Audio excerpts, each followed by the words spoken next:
ইবাদতের ক্ষেত্রে যে মানুষটি প্রথম কাতারে থাকে তাকে বলে কি? সুফি। সবাই বলেন তাকে বলে কি? নামাজে, রোজায়, হজ, যাকাত, ইবাদতের যতগুলো ক্ষেত্র আছে প্রতিটি ক্ষেত্রে যিনি প্রথম স্তরে থাকেন, প্রথম কাতারে যিনি শামিল থাকেন তাকে বলে কি? সুফি। এই সুফি শব্দটি কারো কারো মতে এটা আসহাবে সুফা। আমাদের প্রিয় নবী সাল্লাল্লাহু আলাইহি ওয়াসাল্লামের মসজিদে নববীর পাশে একটি ঘর ছিল, যেখানে প্রায় 70 জনের মতো সাহাবা অবস্থান করতেন রিদওয়ানুল্লাহি তাআলা আলাইহিম আজমাইন। এবং যখন নামাজের সময় হতো আজানের আগেই তারা প্রথম কাতারে বসে যেতেন। তো আজানের আগেই প্রথম কাতারে ইবাদতের জন্য যারা বসে যান, এই কল্যাণের কাজে পবিত্র কোরআন মজিদে আল্লাহ সুবহানাহু ওয়া তাআলা বলেছেন, ওয়াসারিউ ইলা মাগফিরাতিম মির রাব্বিকুম ওয়া জান্নাতিন আরদুহা আস-সামাওয়াতু ওয়াল আরদ উইদ্দাত লিল মুত্তাকিন। আল্লাহ বলছেন আমার মাগফিরাতের দিকে তোমরা প্রতিযোগিতা করবে। পৃথিবীতে কত রকমের প্রতিযোগিতা হয়, খেলার প্রতিযোগিতা হয়, ক্রিকেটের প্রতিযোগিতা হয়। পৃথিবীর মধ্যে অনেক সময় দেখা যায় যে মানুষ নিজের অস্তিত্বকে প্রতিষ্ঠিত করতে গিয়ে ধনীরা যারা ধনের প্রতিযোগিতা করে, জ্ঞানীরা জ্ঞানের প্রতিযোগিতা করে, পৃথিবীতে ব্যবসায়ীরা ব্যবসার প্রতিযোগিতা করেন। কিন্তু এই যত প্রতিযোগী আছে, যারাই প্রতিযোগিতা করেন তার মধ্যে আল্লাহ বলছেন ওই প্রতিযোগিতাই সবচেয়ে উত্তম, যে প্রতিযোগিতার মধ্যে যারা আমার মাগফিরাতের জন্য আমি আল্লাহ তাদেরকে ক্ষমা করে দিয়ে এই বিষয়টির জন্য যারা অগ্রসরমান, যারা প্রতিযোগিতায় লিপ্ত, তোমরা সেই প্রতিযোগিতায় তোমাদের নিজেদেরকে তোমরা দ্রুত গতিতে সেদিকে সামিল করাও। সুবহানাল্লাহ। ওয়াসারিউ ইলা মাগফিরাতিম মির রাব্বিকুম, তোমাদের রবের মাগফিরাত যেখানে আছে সেখানে প্রতিযোগিতা করো। ব্যবসার প্রতিযোগিতায় অর্থের উপার্জন হয়, ব্যবসার মধ্যে মিথ্যা আছে, ধোঁকা আছে, প্রতারণা আছে। নবী করিম সাল্লাল্লাহু আলাইহি ওয়াসাল্লাম একবার তিনি একটা বাজারে গেলেন। এই বাজার অতিক্রম করতে গিয়ে তিনি একটা গমের স্তূপ দেখলেন। মাররা রাসূলুল্লাহ সাল্লাল্লাহু আলাইহি ওয়াসাল্লাম আলা সুবরাতি তুআম, একটা খাদ্য স্তূপ, গমের স্তূপের পাশ দিয়ে হেঁটে যাচ্ছিলেন। ফাআদখালা ইয়াদাহু, তিনি তার নিজের হাতকে গমের ডিপি, গমের স্তূপের মধ্যে প্রবেশ করে দিলেন। ফাওয়াজাদাত বালালা, তার হাত ভিজে গেল। তার হাত কি ভিজে গেল, আঙ্গুল ভিজে গেল। হাত বের করে নবী করিম সাল্লাল্লাহু আলাইহি ওয়াসাল্লাম তিনি দোকানদারকে জিজ্ঞেস করলেন, ইয়া সাহেবাদ দোকান, দোকান এটা আরবি শব্দ, ইয়া সাহেবাদ দোকান মাহাজা, এই সাজা এটা কি জিনিস? উপরে তোমার সব শুকনো গম আর ভিতরে কি ভেজা পানি। ইয়া সাহেবাদ দোকান মাহাজা। তখন দোকানদার বলল, ইয়া রাসূলুল্লাহ সাল্লাল্লাহু আলাইহি ওয়াসাল্লাম আসাবাতুহুস সামা, নবীজি রাতের বেলায় বৃষ্টি হয়েছে, যে বৃষ্টির কারণে এই পানিগুলো চুয়ে চুয়ে নিচে পড়েছে, এ কারণে আপনার হাত ভিজে গেছে। নবী করিম সাল্লাল্লাহু আলাইহি ওয়াসাল্লাম তিনি বললেন, ফাহাল্লা জাআলতাহু আলা তুআম আলা সুবরাতিহি, এই স্তূপটার উপরে তুমি কেন এই ভিজা গমগুলো, পানি মাখা গমগুলো, পানি মিশ্রিত গমগুলো তুমি উপরে রাখলে না? লিয়ারাহুন নাস, যাতে করে এটাকে মানুষ দেখতে পেত। মানুষ কি করত?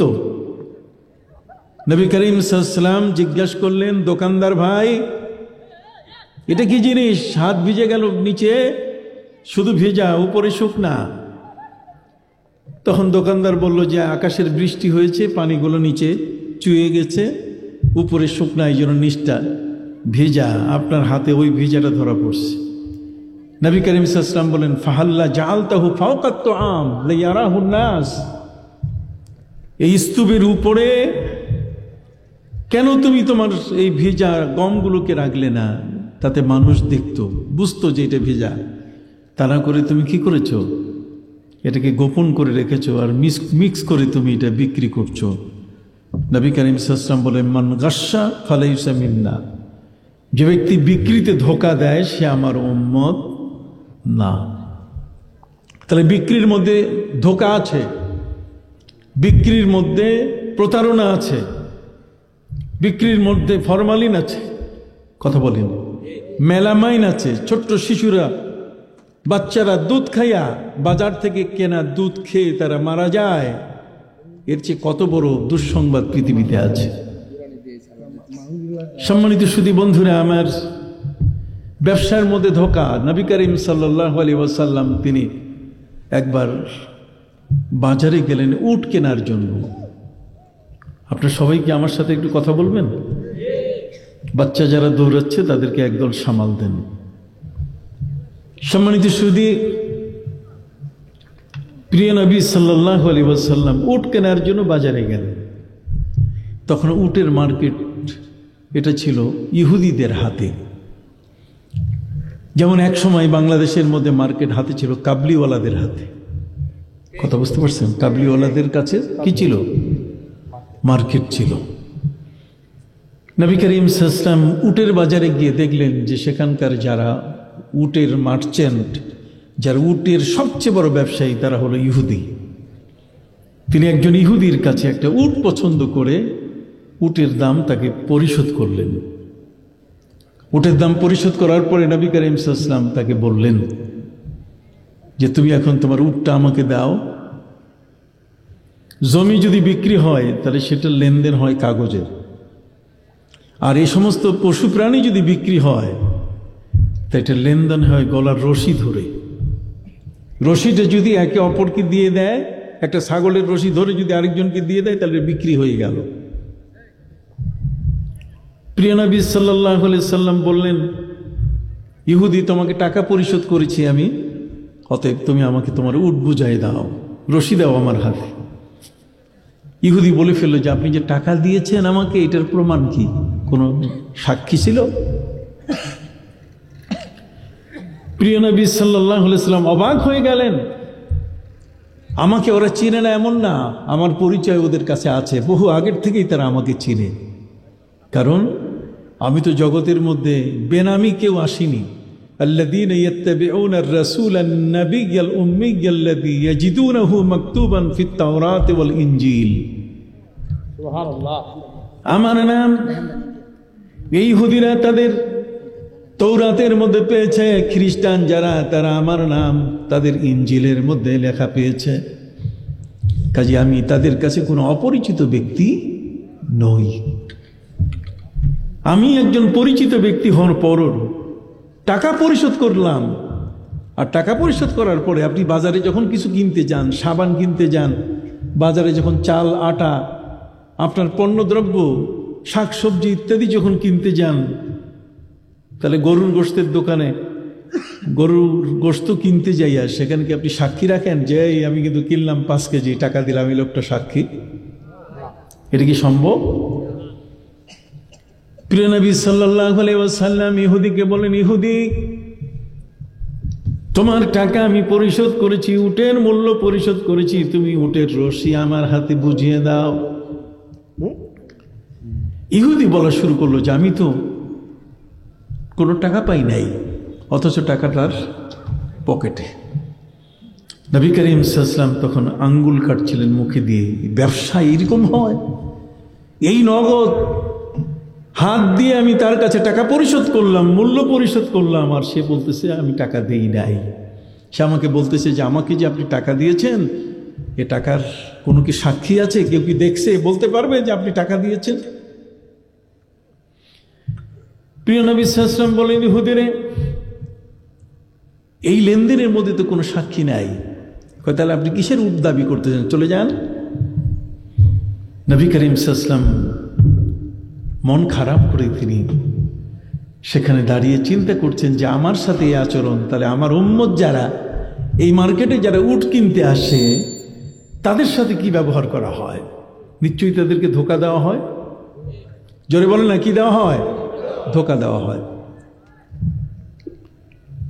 আগের সময় আমরা যখন গুলিস্তানে এই কমলা লেবু কিনতে যাইতাম, তখন ভালোটা আমাদেরকে দেখাইতো। যখন দর শেষ হয়ে যেত, খাপের মধ্যে কি ছোট পচা এগুলো সব মিলাই দিত। আর ওই ঠোঙ্গাটা, যেটা ঠোঙ্গা, যে ঠোঙ্গার মধ্যে এটা দিত, সেই ঠোঙ্গার নিচটা, এটাই তো প্রায় দেখা যায় আধা কেজি ওজন। তার মানে অল্প কয়েকটা। সম্মানিত শুধু আমার নবীজি চিন্তা করছেন যে কি করলো সে। টাকা দিলাম কিন্তু সে আমাকে তার উট দিচ্ছে না। সে বলছে সাক্ষী আছে। বিকৃতি তো এরকমই হয়। প্রিয় নবী সাল্লাল্লাহু আলাইহি ওয়াসাল্লামের সামনে দিয়ে একজন সাহাবী নবীজিকে অতিক্রম করতে গিয়ে নবীজিকে দেখলেন মলিন মুখ, নবীর মন খারাপ। আল্লাহর হাবিব সাল্লাল্লাহু আলাইহি ওয়াসাল্লামকে সাহাবী জিজ্ঞাসা করলেন, ইয়া রাসূলুল্লাহ, ইয়া হাবিবাল্লাহ, আপনি বাজারের মধ্যে ইহুদির দোকানের সামনে, উটের সামনে আপনি মন খারাপ করে আছেন কেন? প্রিয় নবী সাল্লাল্লাহু আলাইহি সাল্লাম বললেন যে আমি ইহুদির কাছে উটের মূল্য পরিশোধ করেছি, উটের দাম পরিশোধ করেছি, কিন্তু সে আমাকে উট দিচ্ছে না। সে বলছে যে আমি যে টাকা তাকে দিয়েছি তার প্রমাণ কি? কোনো সাক্ষী আছে? আমি তো কোনো সাক্ষী রাখি নাই। তখন ওই সাহাবী বললেন যে হুজুর, এই ইহুদিকে আমি বলতে চাই, রে ইহুদি শোনো, আমার নবী তোমাকে টাকা পরিশোধ করেছে, তার 1 নম্বর সাক্ষী আমি। সুবহানাল্লাহ। আল্লাহর হাবিব সাল্লাল্লাহু আলাইহি সাল্লাম সাহাবীকে বলেন, সাহাবী তুমি কি করে কথা বলতে পারো? আমি যখন উটের মূল্য ইহুদির হাতে পরিশোধ করেছিলাম তখন তো তুমি ছিলে না। আমরা তো কত বুদ্ধি বাদ্যা শিখাইয়া, এক পেট পরাটা খাওয়াইয়া, গোশত খাওয়াইয়া, তারপর কোর্টে নিয়ে মিথ্যা কথা বলাই। আর আমার নবীর পক্ষে সাহাবী কথা বলছেন যে আমি উপস্থিত, আমি সাক্ষ্য দিচ্ছি যে নবী টাকা দিয়েছেন। ইহুদি তোমার কাছে উনি টাকা দিয়েছেন, কাজে উট দিয়ে দাও, আমি সাক্ষী। নবী করিম সাল্লাল্লাহু আলাইহি ওয়াসাল্লাম তাকে থামালেন, বলেন তুমি কি করে সাক্ষ্য দান করতে পারো? তুমি কি করে সাক্ষী হতে পারো? তুমি তো সাক্ষী হতে পারো না, এখানে তো উপস্থিত ছিলে না। শাহাদাত শব্দের অর্থ হচ্ছে উপস্থিত থাকা।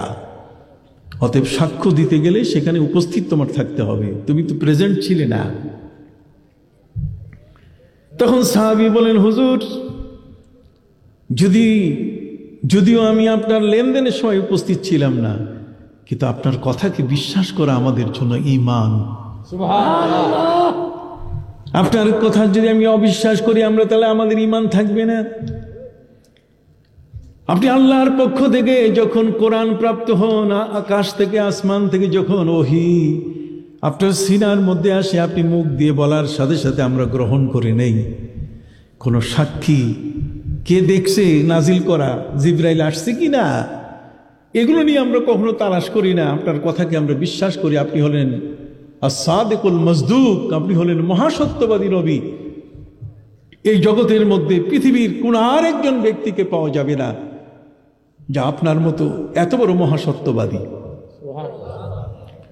অতএব নবী আপনি as-সাদিকুল মাসদুক, আমি আপনার ব্যাপারে সাক্ষ্য দিচ্ছি আপনি উটের দাম পরিশোধ করেছেন। নবীজি বলছেন কি করে হয়? কি করে হয় মানে, আপনার উপরে যখন কোরআন নাজিল হয় আমাদেরকে বলার সাথে সাথে বিনা সাক্ষীতে আমরা সেটা গ্রহণ করি। আপনি কখনো মিথ্যা বলেন না, কাজে উটের মূল্য আপনি পরিশোধ করেছেন, এটাকে যদি অবিশ্বাস করি তাহলে কোরআনকে অবিশ্বাস করা হবে। কোরআনের প্রতি আমাদের বিশ্বাস থাকবে না। কোরআন তো আপনিই বলেন যে এটা আল্লাহর বাণী, আমরা বিশ্বাস করি।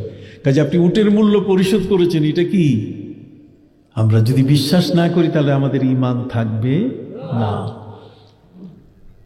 প্রিয় নবী সাল্লাল্লাহু আলাইহি ওয়াসাল্লামকে জিবরিল আমিন এসে জিজ্ঞাসা করছেন, ইয়া রাসূলুল্লাহ মাল ঈমান, হে নবী ঈমান কাকে বলে? ঈমান হচ্ছে আন তু'মিনা বিল্লাহি ওয়া মালাইকাতিহি ওয়া কুতুবিহি ওয়া রুসুলিহি ওয়া আন তু'মিনা বিল কদরি খাইরিহি ওয়া শাররিহি মিনাল্লাহি তাআলা ওয়াল বা'স বা'দাল মাউত। ঈমানের ব্যাখ্যা যখন নবীর কাছে হযরত জিবরিল আমিন দিচ্ছেন, আমার নবী সাল্লাল্লাহু আলাইহি ওয়াসাল্লামের সামনে জিবরিল আমিন আসলেন, নবীজির রান মোবারকের সাথে নিজের রানকে মিশাইয়া তিনি বসলেন। সুবহানাল্লাহ বলেন। প্রিন্সিপাল সাহেব, তাকে একটু সম্মানের সাথে বসতে দেন। আমাদের মোহাম্মদপুর আলিম মাদ্রাসার প্রিন্সিপাল, উনি আমার অনেক পরিচিত মানুষ। এর আগে যেখানে ছিলেন দুবার আমি সেই মাদ্রাসায় গিয়েছিলাম। যে আপনি বসেন। সম্মানিত সুধী, সভাপতি মহোদয়, হুজুর মহোদয় আমাকে বলেছেন তাসাউফের উপরে কথা বলার জন্য। সুফি কারা, আজকে আমি আপনাদের সামনে তাদের সম্পর্কে একটু ব্যাখ্যা করে বলার চেষ্টা করব। আপনি শুনবেন তো? চলেন, শুনবেন তো? এই সমস্ত কথা ওই সমস্ত মানুষের কাছে শুনতে হয় যারা সুস্থ, যারা ফিট। যারা অসুস্থ, আনফিট, তাদের কাছে শুনলে আপনিও আনফিট হয়ে যাবেন। কথা বল না। অসুস্থ ব্যক্তির কথা শুনলে আপনিও কি হবেন? অসুস্থ হবেন। আনফিট মানুষের কথা শুনলে আপনিও আনফিট হয়ে যাবেন। কথা বোঝা গেছে? যেন ফিটেস্ট মানুষের কাছে কথা শুনতে হবে। ভাইরা আমার, প্রিয় নবী সাল্লাল্লাহু আলাইহি ওয়াসাল্লাম, আল্লাহর পক্ষ থেকে তার উপরে যখন কোরআন নাজিল হয় তখন পৃথিবীর কোনো মানুষ পাশে সাক্ষী থাকে না। সাহাবী বললেন, হুজুর আপনি মূল্য পরিশোধ করেছেন, কাজেই উটের মূল্য পরিশোধ করেছেন আপনি। নবীজি বলছেন, তুমি তো উপস্থিত ছিলে না। আমরা না থাকলে কি হবে? আপনার কথা তো মিথ্যা কখনো মনে করা যাবে না। তাহলে নবীকে বিশ্বাস করা, এটাও কিন্তু ঈমান। আর ঈমান কাকে বলে আসেন, আমি তার আগে ব্যাখ্যা করি যে জিবরিল আমিন, এই হাদিসে জিবরিল এটাকে বলা হয়। হাদিসের মধ্যে বেশ চমৎকার করে বলা হয়েছে যে নবীজির কাছে একজন মেহমান এলেন, যে মেহমানের গায়ে কোনো ভ্রমণ করা, দূর থেকে তিনি হেঁটে এসেছেন, কষ্ট করে এসেছেন, এর কোনো নামমাত্র তার কাছে নাই। একটা ফ্রেশ মানুষ, মনে হয় এইমাত্র গোসল করে সুন্দর বেশভূষা নিয়ে নবী করিম সাল্লাল্লাহু আলাইহি ওয়াসাল্লামের দরবারে কি হাজির। সারা দুনিয়ার কোনো মানুষের সাহস নাই যেমন নবীর পায়ের সাথে পা মিলাইয়া প্রিয় নবী সাল্লাল্লাহু আলাইহি ওয়াসাল্লামের রান মোবারকের উপরে নিজের হাত রেখে কথা বলবে। সুবহানাল্লাহ, কথা বলেন সুবহানাল্লাহ। আমার নবীর ইজ্জত এবং শান অনেক বড়। পবিত্র কোরআন আমাদেরকে বলে দিয়েছে, ওয়া তুআজ্জিরুহু ওয়া তুআক্কিরুহু ওয়া তুসাব্বিহুহু বুকরাতাও ওয়া আসীলা। মহা সম্মানের নবী আমাদের, নবীর সামনে উঁচু স্বরে কথা বলা, নবীর নাম ধরে ডাক দেওয়া, মোহাম্মদ শব্দ উচ্চারণ করে তাকে ডাক দেওয়া। ইন্নাল্লাযীনা ইউনাদুনাকা মিন ওয়ারাইল হুজুরাত আকসারুহুম লা ইয়াকিলুন। হে নবী, আপনার ঘরের পেছন দিক থেকে যারা আপনার নাম ধরে ডাকে এরা অধিকাংশ বেআক্কল, এদের আক্কল জ্ঞান বলতে গেলে কিছু নাই। আমার নবীর শান এত বড়। খবরদার, ওয়ালা তাজআলু দুআ আর রাসূল কা দুআ বাযিকুম বাযা। তোমরা নিজেরা নিজেদেরকে যেমন ডাকাডাকি করো, আমার নবীকে সেভাবে ডাকাডাকি করতে পারবে না। অতএব নবীর শান, মান, মর্যাদা এত বড় আল্লাহ তাআলা দিয়েছেন যে আমার নবী সাল্লাল্লাহু আলাইহি ওয়াসাল্লামকে আল্লাহ আরশের মেহমান বানিয়েছেন, আরশে আজিমের মেহমান। কাবা ঘরের চেয়েও আমার নবীর মর্যাদা কোটি গুণে বেশি। সুবহানাল্লাহ। কাবা ঘরের মর্যাদা তো একজন ইমানদার ব্যক্তির চেয়েও বেশি।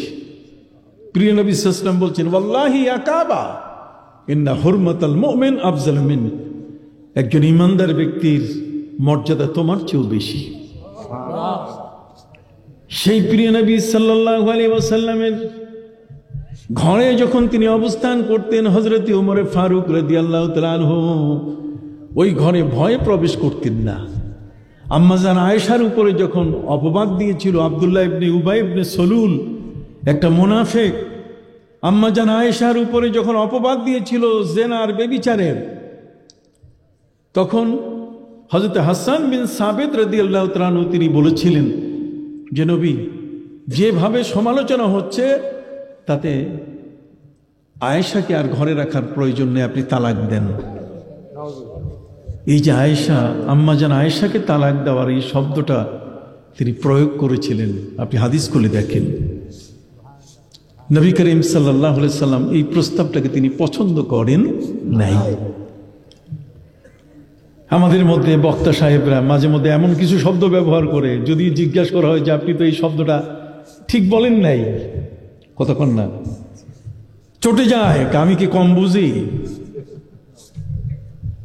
সম্মানিত শুধু হযরতে আম্মাজান আয়েশা রাদিয়াল্লাহু তাআলা তার উপরে যখন অপবাদ দেওয়া হলো, তখন নবী করিম সাল্লাল্লাহু আলাইহি ওয়াসাল্লামের অত্যন্ত ঘনিষ্ঠ একজন সাহাবী, শায়েরে রাসূল, যিনি নবীজির সঙ্গীত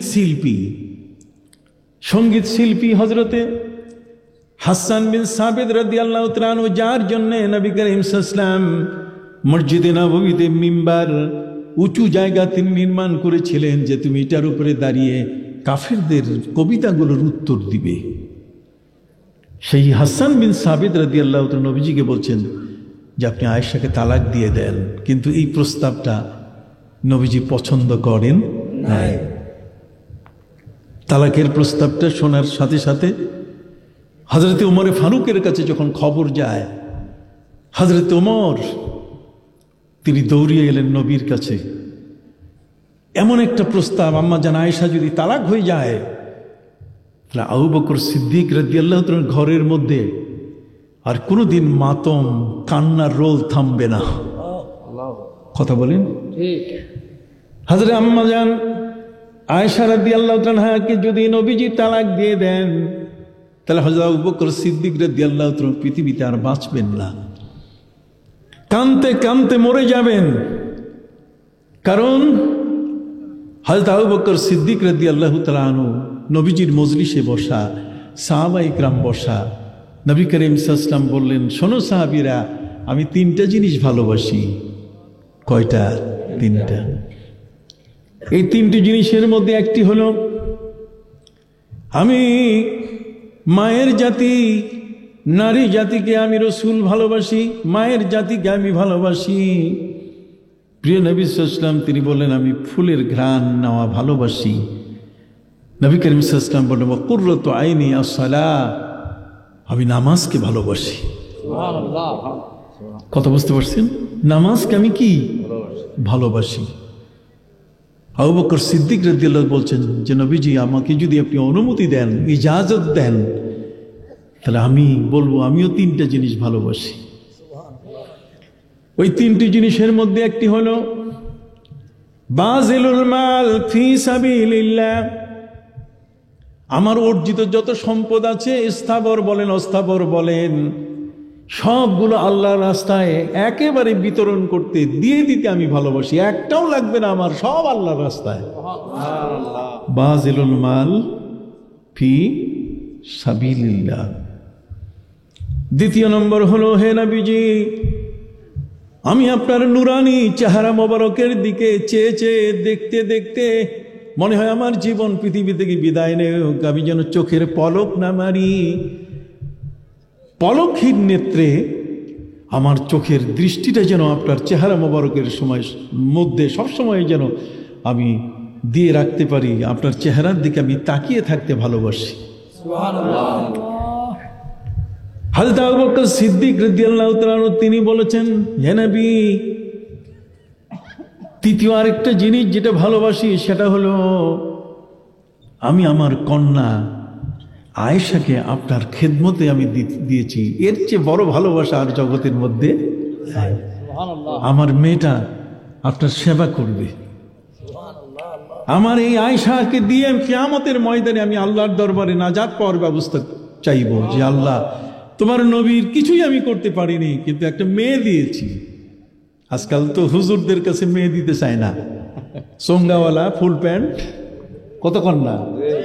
এটা দক্ষিণ কোরিয়া না উত্তর কোরিয়া, আমেরিকা না ইউরোপ, যদি শুনে ওই জায়গায় চাকরি করে, বাড়ি আছে, থাকে, তাহলে ব্যাঙ্গের মতো লাইফে পড়ে। একবারও দেখে না যে ওই পরিবারের মধ্যে নামাজ আছে কিনা, রোজা আছে কিনা, হজ আছে কিনা, আল্লাহর ইবাদত বন্দেগী আছে কিনা, পরিবারের মধ্যে কোনো নাস্তিক আছে কি না। হযরত আবু বকর সিদ্দিক রাদিয়াল্লাহু তাআলা বলছেন যে আমার এই মেয়েটাকে আপনার কাছে দিয়ে আমার জীবনকে আমি ধন্য করেছি। তার কারণ নবী করিম সাল্লাল্লাহু আলাইহি ওয়াসাল্লামের স্ত্রী আমাদের আম্মা জান হযরতে খাদিজাতুল কুবরা আত-তাহিরা, আম্মা জান খাদিজা রাদিয়াল্লাহু আনহা যখন ইন্তেকাল করলেন, নবী তো 1 বছর চাচার নিজের স্ত্রীর শোক পালন করেছেন। 1 বছর। ভালোবাসা কাকে বলে? স্ত্রীর মৃত্যুতে আমাদের জন্য 3 দিনের বেশি শোক নাই, আর স্বামীর মৃত্যুতে স্ত্রী শোক পালন করবে 4 মাস 10 দিন, আর মাতা আশুরি ও আশরা। কিন্তু নবী করিম সাল্লাল্লাহু আলাইহি ওয়াসাল্লাম স্ত্রী খাদিজাতুল কুবরা রাদিয়াল্লাহু আনহা, তার জন্য তিনি শোক পালন করলেন কি 1 বছর। 1 বছরের শোক যাকে তিনি নিয়ে পালন করেছেন, সে আম্মা জান খাদিজাতুল কুবরা রাদিয়াল্লাহু আনহা যখন ইন্তেকাল করেন, ইন্তেকালের পরে পর্যায়ক্রমে নবী করিম সাল্লাল্লাহু আলাইহি সাল্লামের বিবাহের ব্যবস্থা হওয়া দরকার। প্রিয় নবী সাল্লাল্লাহু আলাইহি সাল্লামের বিবাহের ব্যবস্থা হচ্ছে আল্লাহর পক্ষ থেকে এক একটা অলৌকিক ঘটনা। কথা কন? উম্মে হাবিবা সহ নবীজির যে স্ত্রীগণ যাদেরকে নবীজি বিবাহ করেছেন, তাদের মধ্যে একজন ছিল মক্কার আবু সুফিয়ানের মেয়ে। কথা কন না? তা আবু সুফিয়ানকে যখন মক্কার কাফেররা বলতো যে মুহাম্মদ সাল্লাল্লাহু আলাইহি ওয়াসাল্লাম কি শুরু করে দিয়েছে, আপনি ঠেকান, অস্ত্র ধরেন, তখন আবু সুফিয়ান বলছে, না এটা আমি পারবো না, উনি তো আমার জামাই, তার ঘরে আমার মেয়ে আছে। আল্লাহ তাআলা মক্কার এত বড় শক্তিটাকে ঠেকাই দিয়েছেন, তার মেয়েকে নবীর ঘরে বিবাহের ব্যবস্থা করে। সুবহানাল্লাহ বলবেন? ইহুদি বলেন, খ্রিস্টান বলেন, তাদের কন্যাদের নবী করিম সাল্লাল্লাহু আলাইহি ওয়াসাল্লাম বিবাহ করার পরে ইহুদিদের কাছে যখন কেউ এসে প্রস্তাব করেছে যে মুহাম্মদ সাল্লাল্লাহু আলাইহি ওয়াসাল্লামকে আপনারা ধরেন, পাকড়াও করেন, তখন বলছে, না এই কাজটা পারবো না, যেহেতু উনি আমাদের কি জামাই। সুবহানাল্লাহ বলবেন না? এই রহস্য যাদের জানা নাই, তারাই নবীজির বহু বিবাহ নিয়ে বাজে কথা বলে। নবীজির 13 জন স্ত্রী, কথা বুঝতে পারছেন? 2 জন দাসী হলেও স্ত্রীর মর্যাদা পেয়েছেন। এই 13 জন স্ত্রীর এই বিষয় সম্পর্কে নানা ধরনের বাজে মন্তব্য করে, অথচ পৃথিবীর কত সন্ন্যাসী ঠাকুর এরা শত শত বিয়ে করেছে, হাজার হাজার বিয়ে করেছে, সেখানে তাদের চোখ পড়ে না। চোখ পড়ে আমার নবীর কাছে। কিন্তু নবীর বিবাহের প্রতিটি ক্ষেত্রে রয়েছে বিশাল বিশাল রহস্য, এক মহাসাগর। কথা বুঝতে পারছেন? যে কারণে আল্লাহ তাআলা সেই সময়কালে দ্বীনকে, ইসলামকে স্টাবলিশ করেছেন এইভাবে কাফেরদের দ্বারা। ইন্নাল্লাহা ইউআইয়িদুদ দীনা বির-রাজুলিল ফাসিক বির-রাজুলিল কাফির। কাফের এবং ফাসিক দিয়ে আল্লাহ তাআলা ধর্মটাকে কি করেন? রক্ষা করেন। অনেক সময় কাফেরকে দিয়েও রক্ষা করেন। নবী করিম সাল্লাল্লাহু আলাইহি ওয়াসাল্লামকে যারা মক্কায় জাবালে সুর থেকে মদিনায় নিয়ে গেছিল উঠে করে, পথ দেখাইছে যে লোকটা, সেটা একটা কাফের। কথা কন না? সুবহানাল্লাহ। ইন্নাল্লাহা ইউআইয়িদুদ দীনা বির-রাজুলিল ফাসিক বির-রাজুলিল কাফির। কাফের ব্যক্তি দিয়েও আল্লাহ তাআলা আমাদের ধর্মটাকে মজবুত করে দেন কখনো কখনো। সুবহানাল্লাহ বলেন। সুবহানাল্লাহ। বন্ধুরা আমার, প্রিয় নবী সাল্লাল্লাহু আলাইহি সাল্লামের ঘরে আম্মা জান খাদিজাতুল কুবরা নেই, তিনি ইন্তেকাল করে গেছেন। নবীর ঘরে স্ত্রী প্রয়োজন। এখন নবী কাকে বিয়ে করবেন? নবীর বিবাহের ব্যাপারে জিবরিল আমিন তিনি প্রস্তাব নিয়ে আসলেন যে আল্লাহ চাচ্ছেন আপনাকে বিবাহ দিতে। সুবহানাল্লাহ। নবীজি বলেন, আল্লাহ চাইলে তো আমার করার কিছু নাই। কয় তাহলে বউ দেখবেন? যাকে আপনি বিয়ে করবেন তাকে দেখবেন? কই কি করে দেখব? জিবরিল আমিন বলেন যে হুজুর, আপনি আমার হাতের কোষ, এই যে হাতের কোষ, এই 5টা আঙ্গুলের মাঝখানে যেখানে পানি নিলে এই পানিটা একসাথে একটা কাপের মতো রাখা যায়। আমার কথা বুঝেন কিনা? একটা কাপের মতো কি রাখা যায় এই পানির কোষ। এই হাতের কোষ যেটা, এই হাতের কোষের মধ্যে জিবরিল আমিন বলেন, হে নবী আপনি দেখেন, এখানে কিন্তু যাকে দিয়ে আল্লাহ তাআলা আপনার বিবাহর সমাধান করতে চাচ্ছেন তার ছবি আছে, অর্থাৎ আম্মা জান আয়েশার ছবি আছে। সে আম্মা জান আয়েশা রাদিয়াল্লাহু আনহার বিবাহের রায়বার ছিলেন জিবরিল আমিন। বিবাহের প্রস্তাব করেছেন আল্লাহ নিজেই। অতএব সে আম্মা জান আয়েশার তালাকের উপরে যখন প্রস্তাব আসলো, কতক্ষণ একজন মুনাফিক আব্দুল্লাহ ইবনে উবাই ইবনে সালুল, সেই মুনাফিকের বাড়ির সামনে দিয়ে হযরতে সাফওয়ান ইবনে মুআত্তাল রাদিয়াল্লাহু তাআলা আনহু, একজন যুবক সাহাবী, নবীজি যুদ্ধে গিয়েছিলেন, ফেরার সময় ফজরের নামাজে তাড়াহুড়া করার কারণে তিনি মনে করেছেন আয়েশা পালকির মধ্যে উঠেছেন, কিন্তু আম্মাজান আয়েশা নিজের প্রয়োজন সেরে এসে দেখেন কেউ নাই। পালকিওয়ালারা পালকি নিয়ে মদিনায় পৌঁছে গেছে। পালকির দুয়ার খুলে দেখা গেল কোনো মানুষ নাই। নবীজি জিজ্ঞাসা করলেন, রে পালকিওয়ালারা, আমার আয়েশা কই?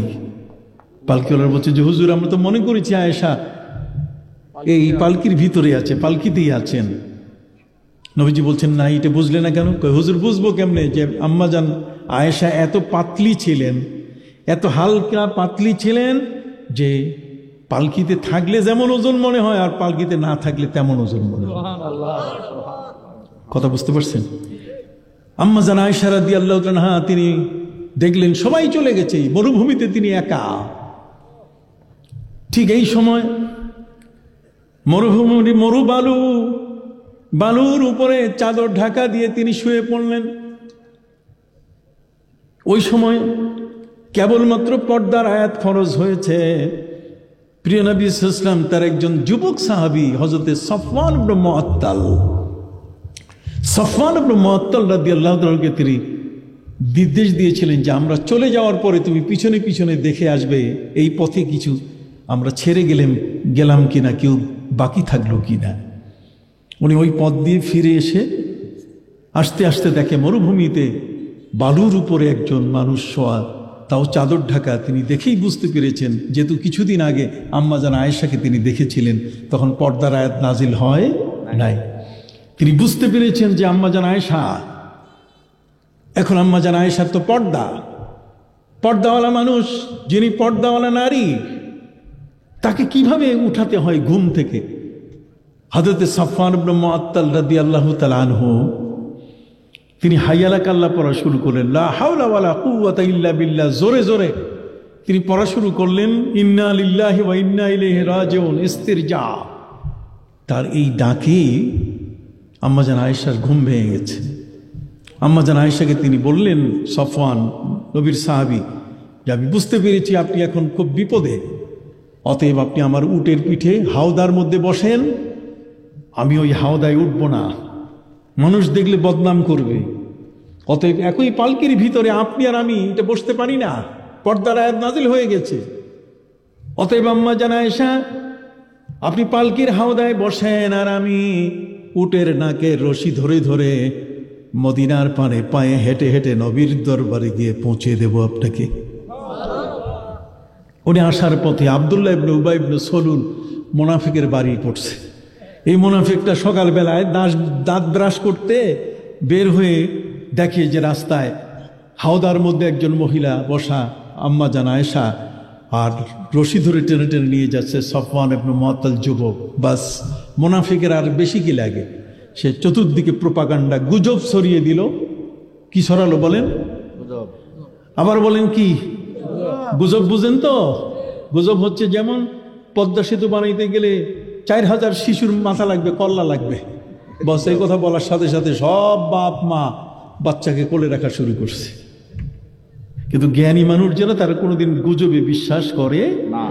তারা এই বিষয়টা নিয়ে তারা ভাবতো যে এর আগে তো যমুনা সেতু হয়েছে, সেখানে তো একটা কল্লাও লাগে নাই, তারা পদ্মা সেতুতে লাগবে কেন? এটা মিথ্যা। গুজব কখনো সত্য হয় না। শিক্ষিত ব্যক্তিরা কোনোদিন গুজবে বিশ্বাস করে না, অশিক্ষিত মানুষ গুজবে বিশ্বাস করে। সে গুজব সরিয়ে দিল যে আম্মাজান আয়েশার সাথে সফওয়ান ইবনে মুআত্তালকে একসাথে দেখা গেছে, অতএব আয়েশার চরিত্র বলতে কিছু নাই। এই বিষয়টা মুহূর্তে ছড়িয়ে দিল। খারাপ জিনিস মানুষের কানে পৌঁছাতে বেশিক্ষণ সময় লাগে না, এত দ্রুত গতিতে পৌঁছে যায়। গোটা মদিনার সকল ধরনের মানুষ, ইহুদি, খ্রিস্টান, মুসলমান, সবার মধ্যে শুধুমাত্র একই কথা যে আয়েশার চরিত্র শেষ। নবীর পরিবার যদি এই হয়, তাহলে সেই নবীর কাছে যাইয়া লাভ কি? কোথায় আঘাত করেছে দেখেন। সম্মানিত সুধী, ঠিক ওই অবস্থা দেখে হযরত হাসান বিন সাবিত রাদিয়াল্লাহু তাআলা এসে নবীকে বলছেন, হুজুর, কান জ্বালাপালা হয়ে গেছে, আর শুনতে কঠিন হয়ে যাচ্ছে, আপনি আয়েশাকে তালাক দেন। আপনি কি বুঝতে পারছেন ঘটনা? এই কথা শোনার সাথে সাথে হযরত উমর ফারুকের কানে যখন গেছে, তখন হযরত উমর জানেন যে আয়েশার ঘটক ছিলেন হযরত জিবরাইল। কথা কন না? আম্মাজান আয়েশার ঘটক ছিলেন কে? আর তার প্রস্তাব কি করেছেন? প্রস্তাবকারী আল্লাহ নিজেই। কাজে সে আম্মাজান আয়েশার ক্ষেত্রে যদি তালাক হয়, তাকে যদি নবী তালাক দিয়ে বসেন, তাহলে আবু বকর সিদ্দিক যে বলেছেন যে 3টা জিনিস আমি ভালোবাসি, তার মধ্যে আমার কন্যা আয়েশাকে নবী আপনার হাতে দিয়েছি, আপনার দিকে তাকিয়ে থাকতে ভালোবাসি, আমার সকল সম্পদ আল্লাহর রাহে আমি উজাড় করে দিতে ভালোবাসি। অতএব সে আবু বকর সিদ্দিকের ঘরে মাতম শুরু হয়ে যাবে, কান্নার রোল পড়বে, এই কানতে কানতে তাদের পুরো পরিবারটাই শেষ হয়ে যাবে। সুবহানাল্লাহ বলেন। সে আম্মাজান আয়েশা রাদিয়াল্লাহু তাআলা তাকে যেন নবীজি তালাকের সিদ্ধান্ত না নেন, এই খবর শোনার সাথে সাথে দায়িত্বশীল ব্যক্তি হিসাবে হযরতে ওমর ফারুক রাদিয়াল্লাহু তাআলা আনহুর গায়ে যে পোশাক ছিল,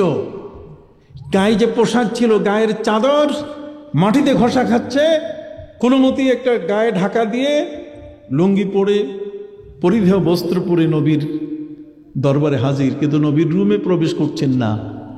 কেন? যে নবীর রুমে আমি প্রবেশ করলে নবী যদি মাইন্ড করেন, তার অনুমতি ছাড়া প্রবেশ করা যাবে না। কখনো এই জানালার সামনে, কখনো ওই জানালার সামনে প্রিয় নবী সাল্লাল্লাহু আলাইহি সাল্লাম হযরতে উমরকে বেহাল অবস্থায় দেখলেন, গায়ের পোশাক ঠিক নাই, উসখুস অবস্থায়।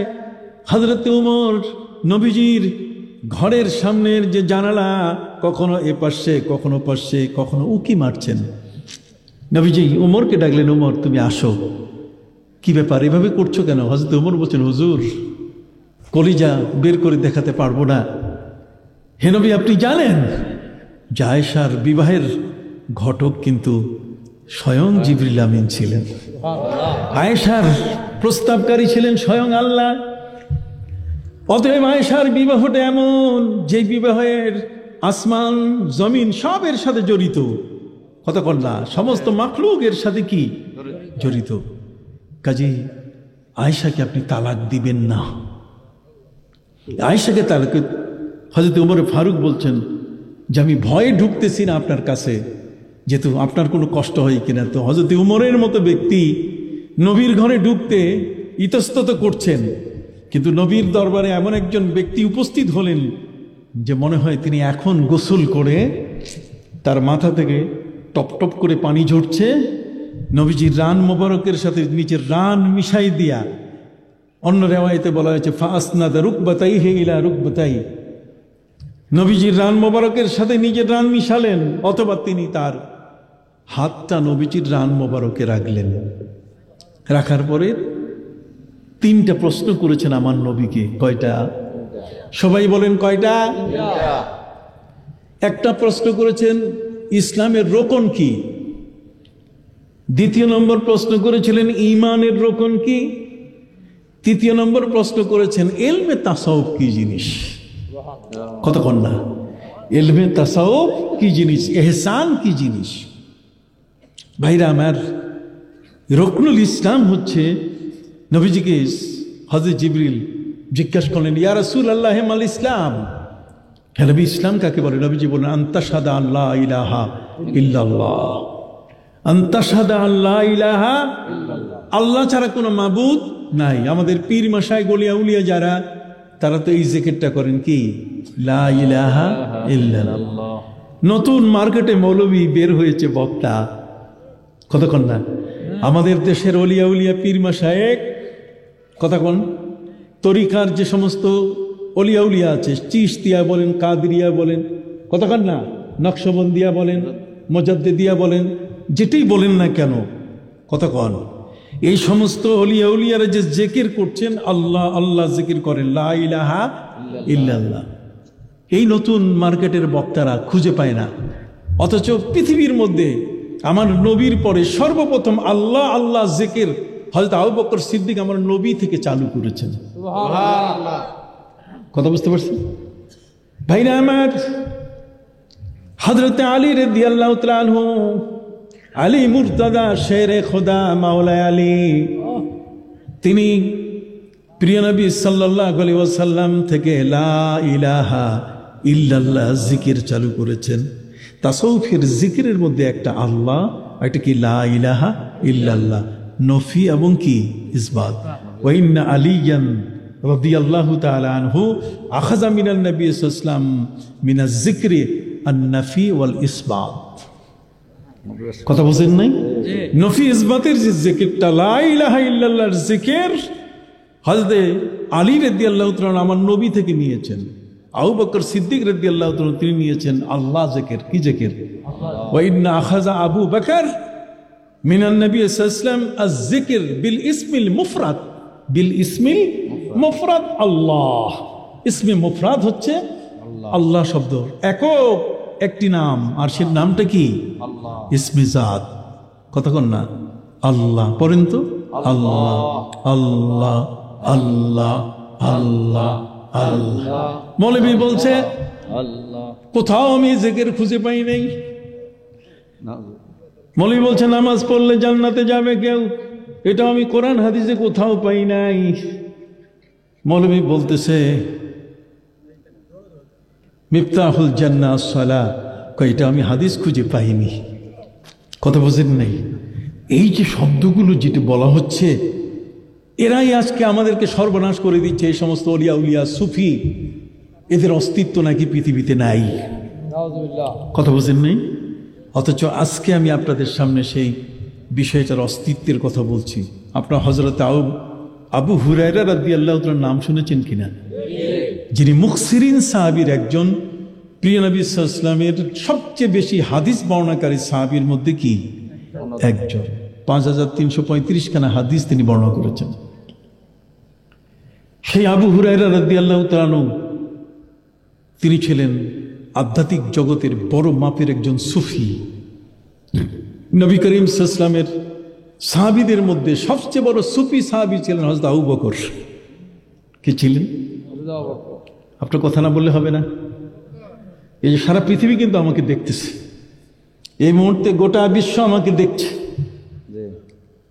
আমি আপনাদের সবাইকে, যারা এই মুহূর্তে দেখছেন এই প্যান্ডেলের নিচে, অথবা যারা নিজেদের ঘরে বসে, অথবা চলন্ত ট্রেনে, অথবা বাসে, অথবা আপনাদের কোনো পরিবহনে, নিজের জিপ গাড়িতে যারা দেখতে পাচ্ছেন, আমি সবাইকে বিশেষ করে বলতে চাই, যে সমস্ত অলিয়া উলিয়া পীর মাশায়েখের কোনো একটি শব্দ কোরআনের বাইরে নাই, সব কোরআন থেকে নেওয়া। সব কার থেকে নাও? কোরআন থেকে নাও। অতএব সম্মানিত সুধী, কোরআন থেকে যে বিষয়গুলো সংগ্রহ করা হয়েছে সেই বিষয়গুলো সাধারণ বিষয় নয়। হযরত আবু হুরায়রা রাদিয়াল্লাহু তাআলা আনহু কাছে থেকে নবীকে তিনি দেখেছেন।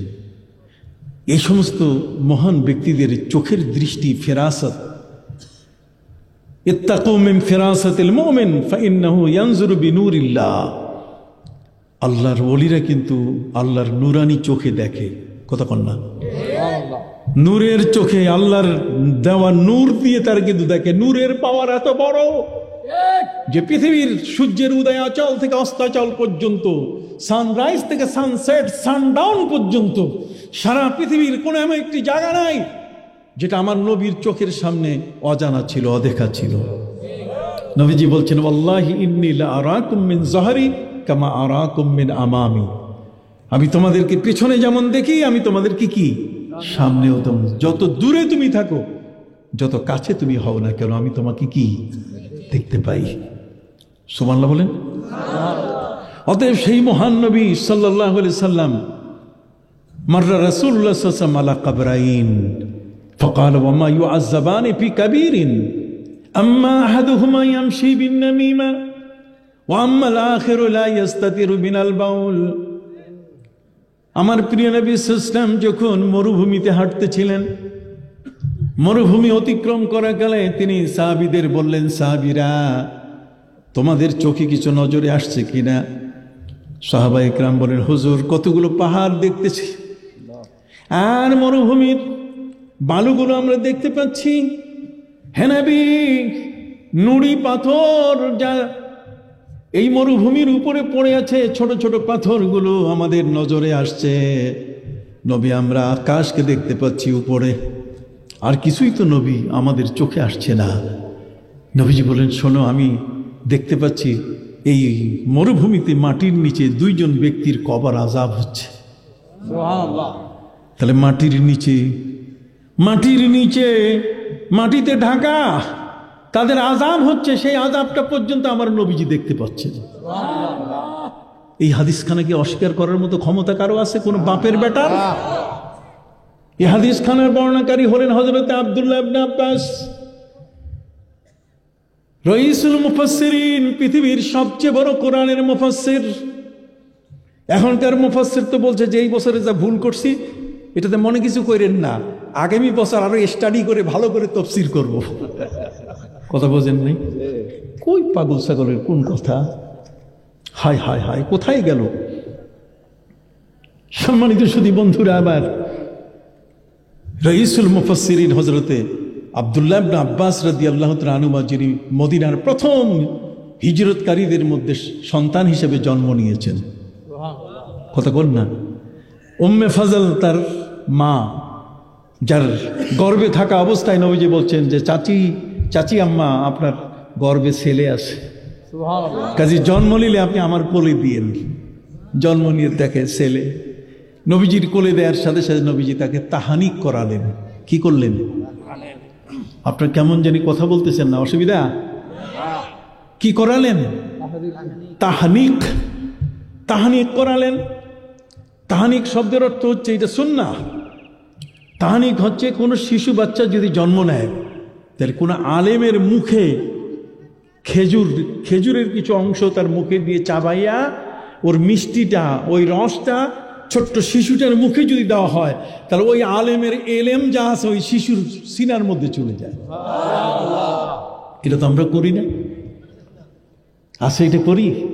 হ্যাঁ, বাজার থেকে ওদের বানানো নাপাক হাতের বানানো মিষ্টিগুলো এনে আমরা খাওয়া শুরু করি, বিতরণ করি, আনন্দ করি। কি বলেন, ঠিক কিনা? বন্ধুরা আমার নবী সাল্লাল্লাহু আলাইহি ওয়াসাল্লাম তাহনিক করলেন, তার মানে খেজুর নিজের মুখে চিবিয়ে তার মুখে চুষালেন আর কোলে নিয়ে দোয়া করলেন, আল্লাহুম্মা ফাক্কিহু ফিদ্দীন ওয়া আল্লিমহু তাবিল। আল্লাহ, তুমি তাকে ধর্মের সবচেয়ে বড় শাস্ত্রবিদ, আইনবিদ বানিয়ে দাও, তাকে কোরআনের সবচেয়ে বড় মুফাসসির তুমি বানিয়ে দাও। তিনি হলেন সারা বিশ্বের সবচেয়ে সেরা মুফাসসির। হযরত আবু হুরায়রা রাদিয়াল্লাহু তাআলা তিনি নবীজিকে গিয়ে বলছেন, হুজুর, আমি যা শুনি আপনার কাছ থেকে সব ভুলে যাই, একটাও মনে থাকে না। প্রিয় নবী সাল্লাল্লাহু আলাইহি সাল্লাম বলেন, শোনো, তোমার গায়ের চাদরটা বিছাও। সেই চাদরের মধ্যে আমার নবীজি থুতু মোবারক দিয়ে দিলেন।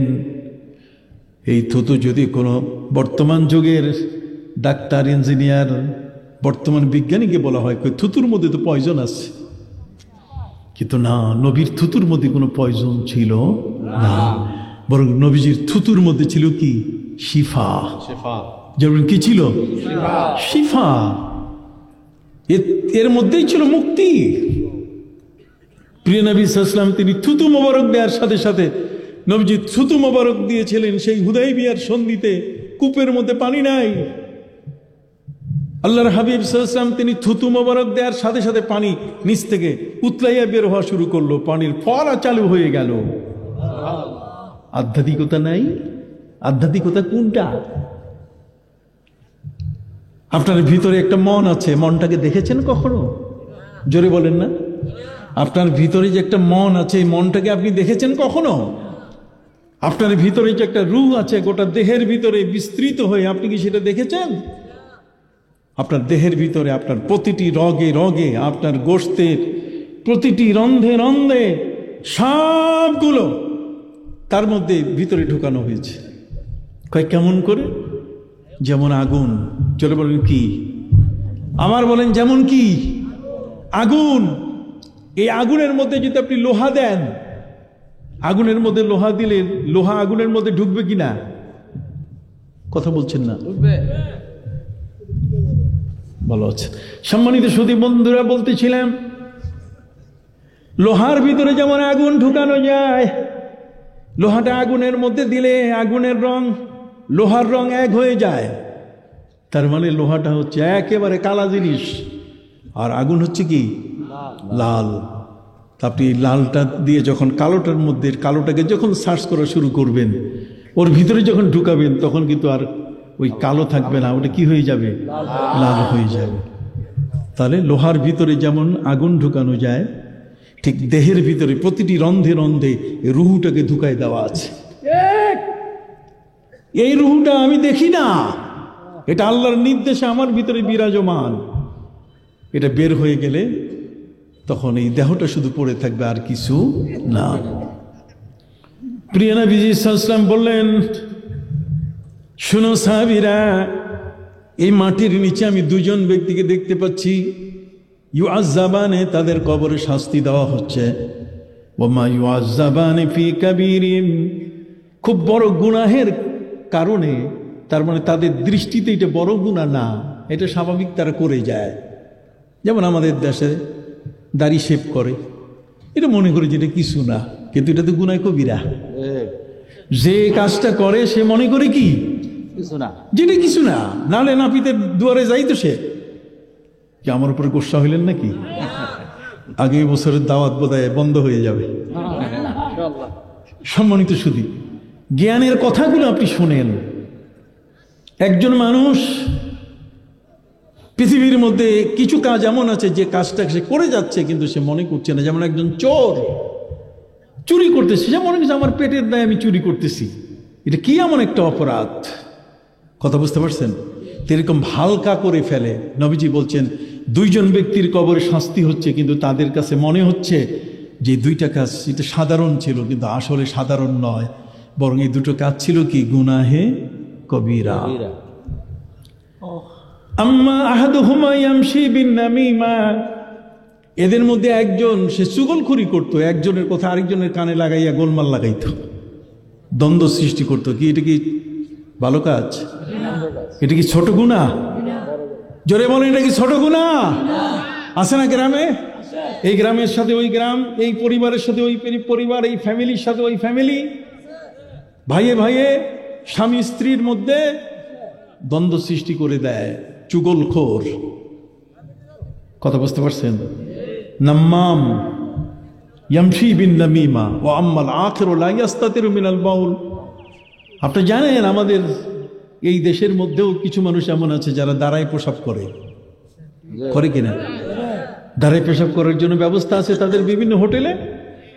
এই যে দাঁড়ায় দাঁড়ায় পেশাব করাটা, নবী করিম সাল্লাল্লাহু আলাইহি ওয়াসাল্লাম তিনি বলেছেন যে এটা ছোট গুনাহ না, এটা কি বড় গুনাহ। কিন্তু যে দাঁড়ায় পেশাব করে সে মনে করে কি আমি তো ব্রাশ ফায়ার করতেছি, কথা বোঝেন নাই, সেইটাকে হালকা মনে করে। নবীজি বলছেন আসলে হালকা নয়। ওয়ামা ইউআযাবানি ফি কাবীরিন, তাদের দৃষ্টিতে যেটা বড় গুনাহের কারণে তাদেরকে শাস্তি দেওয়া হচ্ছে না, কিন্তু আসলে দুইটাই বড় গুনাহ। নবীজি বলছেন একটা হচ্ছে চুগলখুরি করা, কথা পাচার করা, একজন আরেকজনের মধ্যে দ্বন্দ্ব সৃষ্টি করা, আরেকটা হলো দাঁড়ায় দাঁড়ায় কি পেশাব করা। নবী করিম সাল্লাল্লাহু আলাইহি ওয়াসাল্লাম বলেন, ইস্তানজিহু আনিল বাউল ফাইন্না আম্মাতা আযাবিল কবরি মিনহু। পেশাব করতে গিয়ে সবসময় নিজকে বাঁচাবে, দাঁড়িয়ে পেশাব করলে সিটা তোমার গায়ে এসে পড়বে, এটা বড় খারাপ জিনিস। কাজে বসে বসে পেশাব করবে যাতে সিটাটা তোমার গায়ে না আসে। আপনি কথা কি বুঝতে পারছেন? তাহলে মাটির নিচে দুইজন ব্যক্তির কবরে কি হচ্ছে? আযাব হচ্ছে। এটা কে দেখলেন? আমার নবীজি দেখলেন। তার নবীর চোখের দৃষ্টি গভীর কিনা? প্রিয় নবী সাল্লাল্লাহু আলাইহি সাল্লাম বলার পর সাহাবীরা বিশ্বাস করেছেন। তারপর আমার নবী বললেন, তোমরা এই দুইজন কবরবাসীর ফ্যামিলি, তাদের পরিবারের কাছে যাই জিজ্ঞাসা করো তো। দুইজন সাহাবী দুই পরিবারে গিয়ে জিজ্ঞেস করে তারা জানতে পারলেন যে আসলে ওটা চুগলখোর ছিল, আর এটা দাঁড়াইয়া খারাইয়া পেশাব করত। কথা বুঝতে পারছেন? আল্লাহর নবী কত বড় মহাসত্যবাদী, সুবহানাল্লাহ বলেন। অতএব সম্মানিত সুধী, আমার নবীর চোখের দৃষ্টি কত গভীরে। প্রিয় নবী সাল্লাল্লাহু আলাইহি সাল্লামের চোখের দৃষ্টি এত গভীরে, সেই মহা গভীরের চক্ষুষ যার কাছে সেই চক্ষু আছে, সেই নবী সাল্লাল্লাহু আলাইহি সাল্লামের হাতে হাত রেখে ঈমান আনলেন হযরত ওমর। আর সেই ওমর রাদিয়াল্লাহু তাআলা জুমার দিনে খুতবা দিচ্ছেন তার নিজের মিম্বারে মসজিদে নববীতে দাঁড়িয়ে। আর মাঝখানে তিনি বলে উঠলেন, ইয়া সারিয়াতু আল জাবাল আল জাবাল, হে সেনাপ্রধান তুমি পাহাড়ের পথ ধরো, পাহাড়ের পথ ধরো।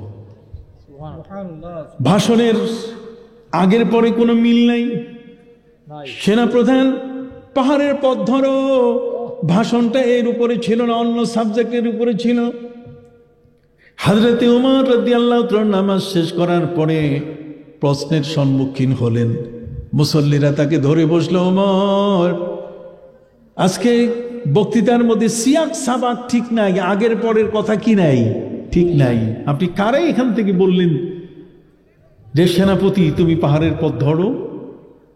হযরত ওমর বললেন, শোনো, আমি যখন দাঁড়িয়ে খুতবা দিচ্ছিলাম তখন আমার চোখের দৃষ্টি এই মদিনার মসজিদের নববীর সেই মিম্বার থেকে 900 কিলোমিটার দূরে নাহাবান এলাকা, ইরানের নাহাবান এলাকায় আমার সৈন্যরা বিপদে পড়েছে। আমি দেখতে পেয়ে তাদেরকে এখান থেকে কমান্ড দিলাম। এখান থেকে আমি তাদেরকে কমান্ড দিয়ে বললাম পাহাড়ের পথ ধরো, বেঁচে যাবে। সপ্তাহ পরে যখন তারা ঘুরে আসলেন, জিজ্ঞেস করা হলো ঘটনা কি এমন? কাহা ওই দিন যদি উমরের কণ্ঠের আওয়াজ, কোনো মেঠোফোন ছিল না, হাতে কোনো মোবাইল ছিল না, কতক্ষণ না, কোনো ওয়্যারলেস ছিল না, আধুনিক কোনো যন্ত্র কিছুই ছিল না। আর সে আধুনিক যন্ত্রের অনুপস্থিতির যুগে সেখানে হযরতে উমর দেখলেন 900 কিলোমিটার দূরে। অথচ পৃথিবীর বিজ্ঞানীরা তাদের সব সায়েন্স, সব বিজ্ঞান একত্রিত করে তারা সর্বশেষ কথাটি বলেছে যে মানুষের চোখের দৃষ্টি হচ্ছে 8 মাইল, 8 মাইলের বেশি দেখা যাবে না। আর হযরতে উমর দেখলেন 500 মাইল। তাসওয়ুফ বিশ্বাস করে না। কথা বলেন, কি বিশ্বাস করে না? তাসওয়ুফ বিশ্বাস করে না। হযরতে আবু হুরায়রা রাদিয়াল্লাহু তাআলা আনহু ঠিক এই মহান নবীর সামনে যখন তার চাদর বিছিয়ে দিলেন, নবীজি থুতু মোবারক দিয়ে বললেন গায়ে জড়াও। হযরতে আবু হুরায়রা রাদিয়াল্লাহু তাআলা আনহু বললেন, যখন থেকে নবীজির চাদর মোবারক আমি আমার গায়ে জড়িয়েছি, এরপর থেকে নবীজির একখানা হাদিসও আমি ভুলে যাই নাই। সে আবু হুরায়রা রাদিয়াল্লাহু তাআলা তিনি হাত পেতে আল্লাহর কাছে দোয়া করতেন। এখনকার মৌলবীরা তো দোয়া করে না। মৌলবীরা বলে আবার নামাজের পরে দোয়া কি? আরে সব জায়গায় দোয়া আছে। হযরত নবী ইব্রাহিম আলাইহিস সালাম কাবা ঘর তৈরি করার পরে যখন বুঝাই দিচ্ছেন, বাপ ছেলে দুইজনে মিলে 5 বার 5টা বিষয় দোয়া করেছেন। সুবহানাল্লাহ বলেন। ঠিক অনুরূপ ভাবে হযরত জাকারিয়া আলাইহিস সালাম যখন তার সন্তান চাচ্ছিলেন, তখন মরিয়মের লালন হচ্ছিল, মরিয়মের লালনের প্রকোষ্ঠে সেই ছোট্ট ঘরটার পাশে তিনি সেখানে আল্লাহর কাছে দোয়া করছেন। হুনালিকা দাআ জাকারিয়া রাব্বাহ। হযরত জাকারিয়া আলাইহিস সালাম তিনি দোয়া করছেন কার কাছে? রবের কাছে, তার রবের কাছে, আল্লাহর কাছে। সুবহানাল্লাহ বলেন। সুবহানাল্লাহ। অতএব দোয়া আছে কিনা? আছে, আছে। হযরত আবু হুরায়রা রাদিয়াল্লাহু তাআলা তিনি আল্লাহর কাছে দোয়া করলেন, আল্লাহ আল্লাহুম্মা ইন্নী আউযু বিকা মির রাসিস সিত্তিন ওয়া আউযু বিকা মিন ইমারাতিস সিবিয়ান। আল্লাহ তোমার কাছে আমার ফরিয়াদ, তোমার কাছে আমার চাওয়া, তুমি আমাকে 60 হিজরি দেখাইও না। আল্লাহুম্মা ইন্নী আউযু বিকা মির রাসিস সিত্তিন, 60 হিজরি তুমি আমাকে দেখাইও না। ওয়া আউযু বিকা মিন ইমারাতিস সিবিয়ান, এবং নাবালকের শাসন দেখাইও না। হযরত আবু হুরায়রা রাদিয়াল্লাহু তাআলা 60 হিজরি দেখতে চান নাই, এই জন্য আল্লাহ তার দোয়া কবুল করে নিয়েছিলেন। তিনি 59 হিজরিতে ইন্তেকাল করেন। তাহলে দেখেন তো তাদের চোখের দৃষ্টিটা এখন থেকে কত বছর? 60 বছর। কথা বল না। আল্লাহুম্মা ইন্নী আউযু বিকা মির রাসিস সিত্তিন, আল্লাহ তুমি 60 হিজরি আমাকে দেখাইও না। তার মানে এই হিজরিতে 60তম হিজরির মধ্যে সেখানে এই বিশ্বজগতের মহান ইমাম হযরত ইমাম হুসাইন রাদিয়াল্লাহু তাআলা আনহু, আহলে বাইতের বিশাল এক মহান ব্যক্তি, যিনি কিয়ামতের ময়দানে জান্নাতের যুবকদের সর্দার হবেন। ওয়াল হাসান ওয়াল হুসাইন সাইয়্যিদায়ে শাবাব আহলিল জান্নাহ। অতএব জান্নাতি সমস্ত যুবক, জান্নাতের মধ্যে কেউ বুড়া হয়ে যাবে না, সব যুবক হয়ে প্রবেশ করবে। সবার নেতৃত্ব দিবেন কে? হযরতে হাসান এবং ইমাম হুসাইন রাদিয়াল্লাহু তাআলা আনহু।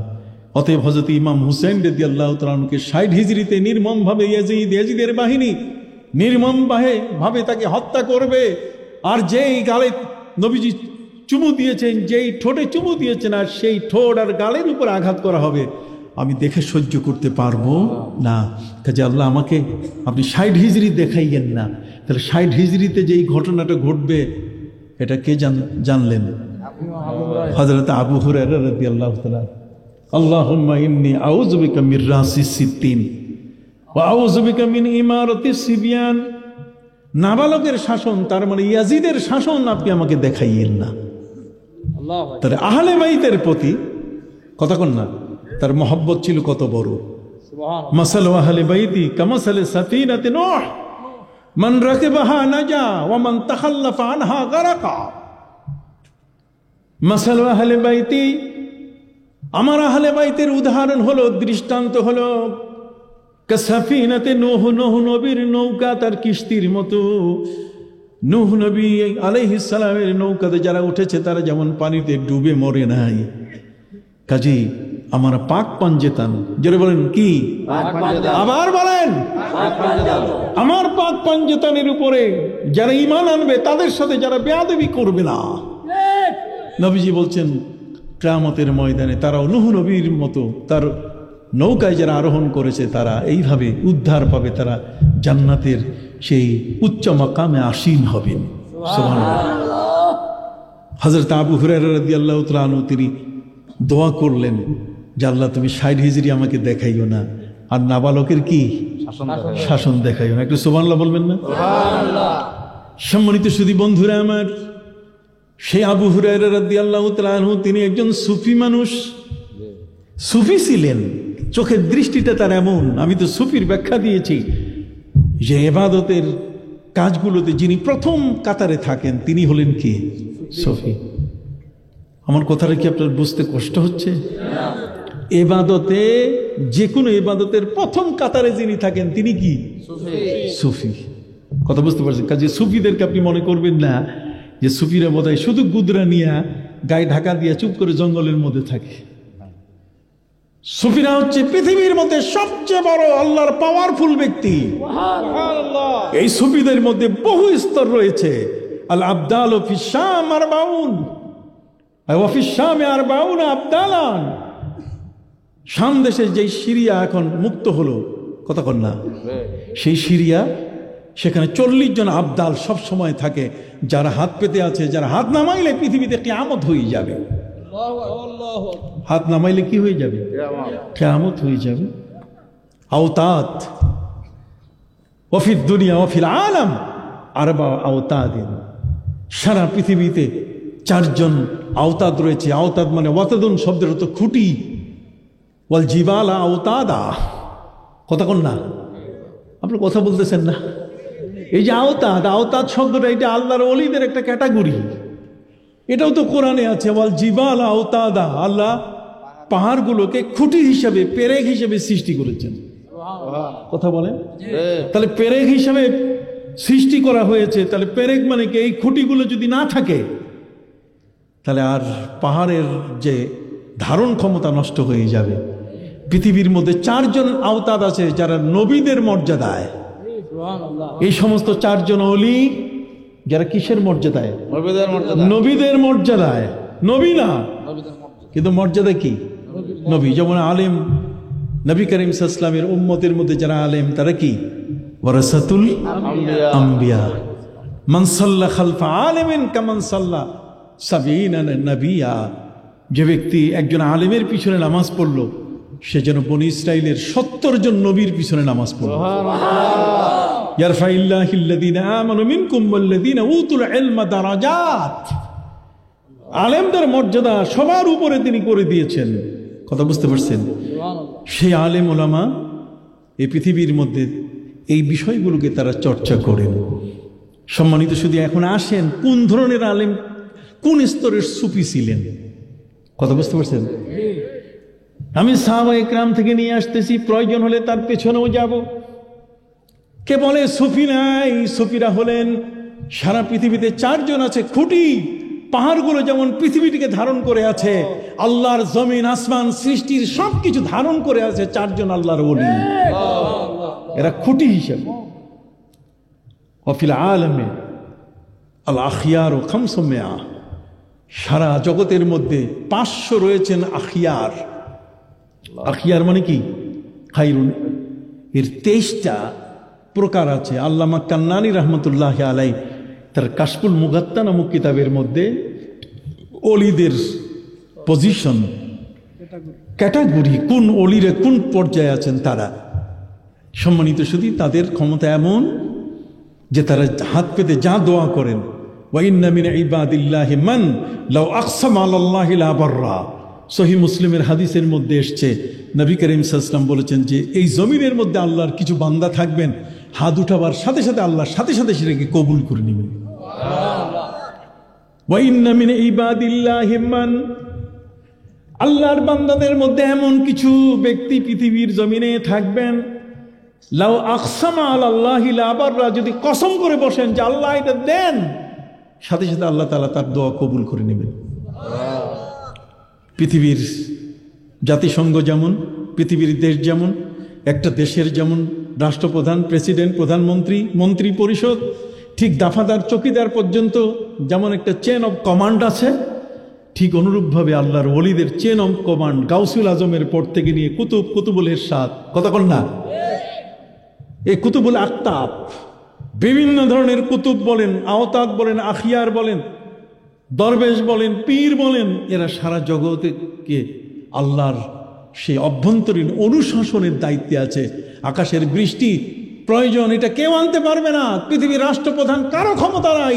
আল্লাহর ওলি যদি হাত পাতেন, তা আমার নবী যেমন জুমার দিনে তিনি খুতবা দিচ্ছিলেন, সাহাবীরা এসে বলছেন, হুজুর অনাবৃষ্টি, কোনো বৃষ্টি নাই, সব খাবারগুলো নষ্ট হয়ে গেছে, ঘাসগুলো পুড়ে গেছে, পশুগুলো পানি পাচ্ছে না। নবীজি হাত তুলে বলেন, আল্লাহুম্মা আমতির আলাইনা, আল্লাহ বৃষ্টি দেন। বলার সাথে সাথে মেঘ এসে বৃষ্টি শুরু হলো।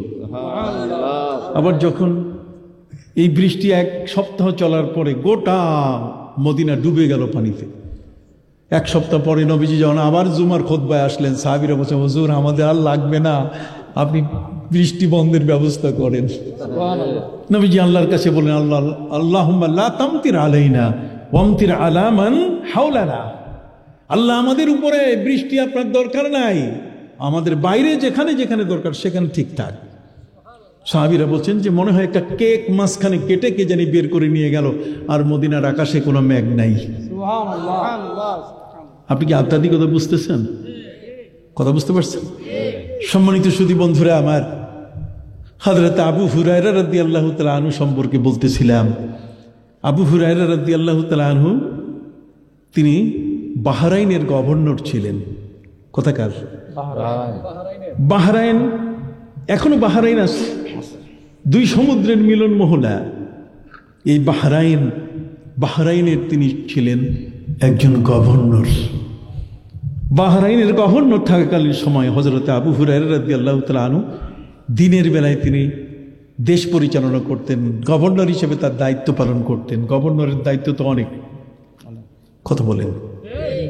হযরত আবু হুরায়রা রাদিয়াল্লাহু তাআলা আনহু দিনের বেলায়, এমনি তো সাহাবায়ে কিরাম সম্বন্ধে বলা আছে, প্রত্যেক সাহাবী, কোন সাহাবী এর থেকে বাদ নয়, সকল সাহাবী হলেন ফারসানুন নাহার ও রুহবানুল লাইল।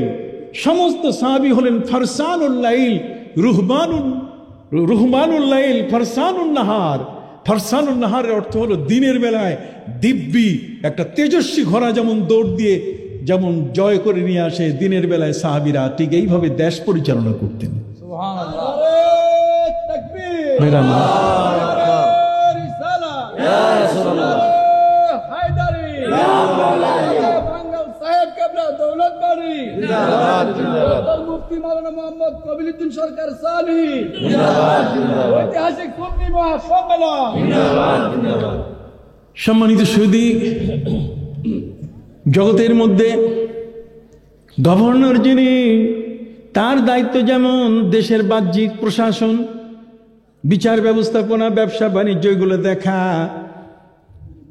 ঠিক অনুরূপভাবে এগুলো হযরত আবু হুরায়রা রাদিয়াল্লাহু তাআলা সহ সাহাবায়ে ইকরাম, হযরত ওমর রাষ্ট্রপ্রধান ছিলেন, এ সমস্ত সাহাবীরা তারা দেশ পরিচালনা করেছেন। ফারসানুন নাহার, রুহবানুল লাইল, তারা হয়ে গেছেন রাতের রাহেব। রাতের রাহেব মানে রাত্রবেলায় তারা বসে যেতেন আল্লাহর জিকিরে, দিনের বেলায় জনগণের খেদমতে, আর রাতের বেলায় তসবিহ নিয়ে তারা আল্লাহর ধ্যানে। সুবহানাল্লাহ বলবেন না?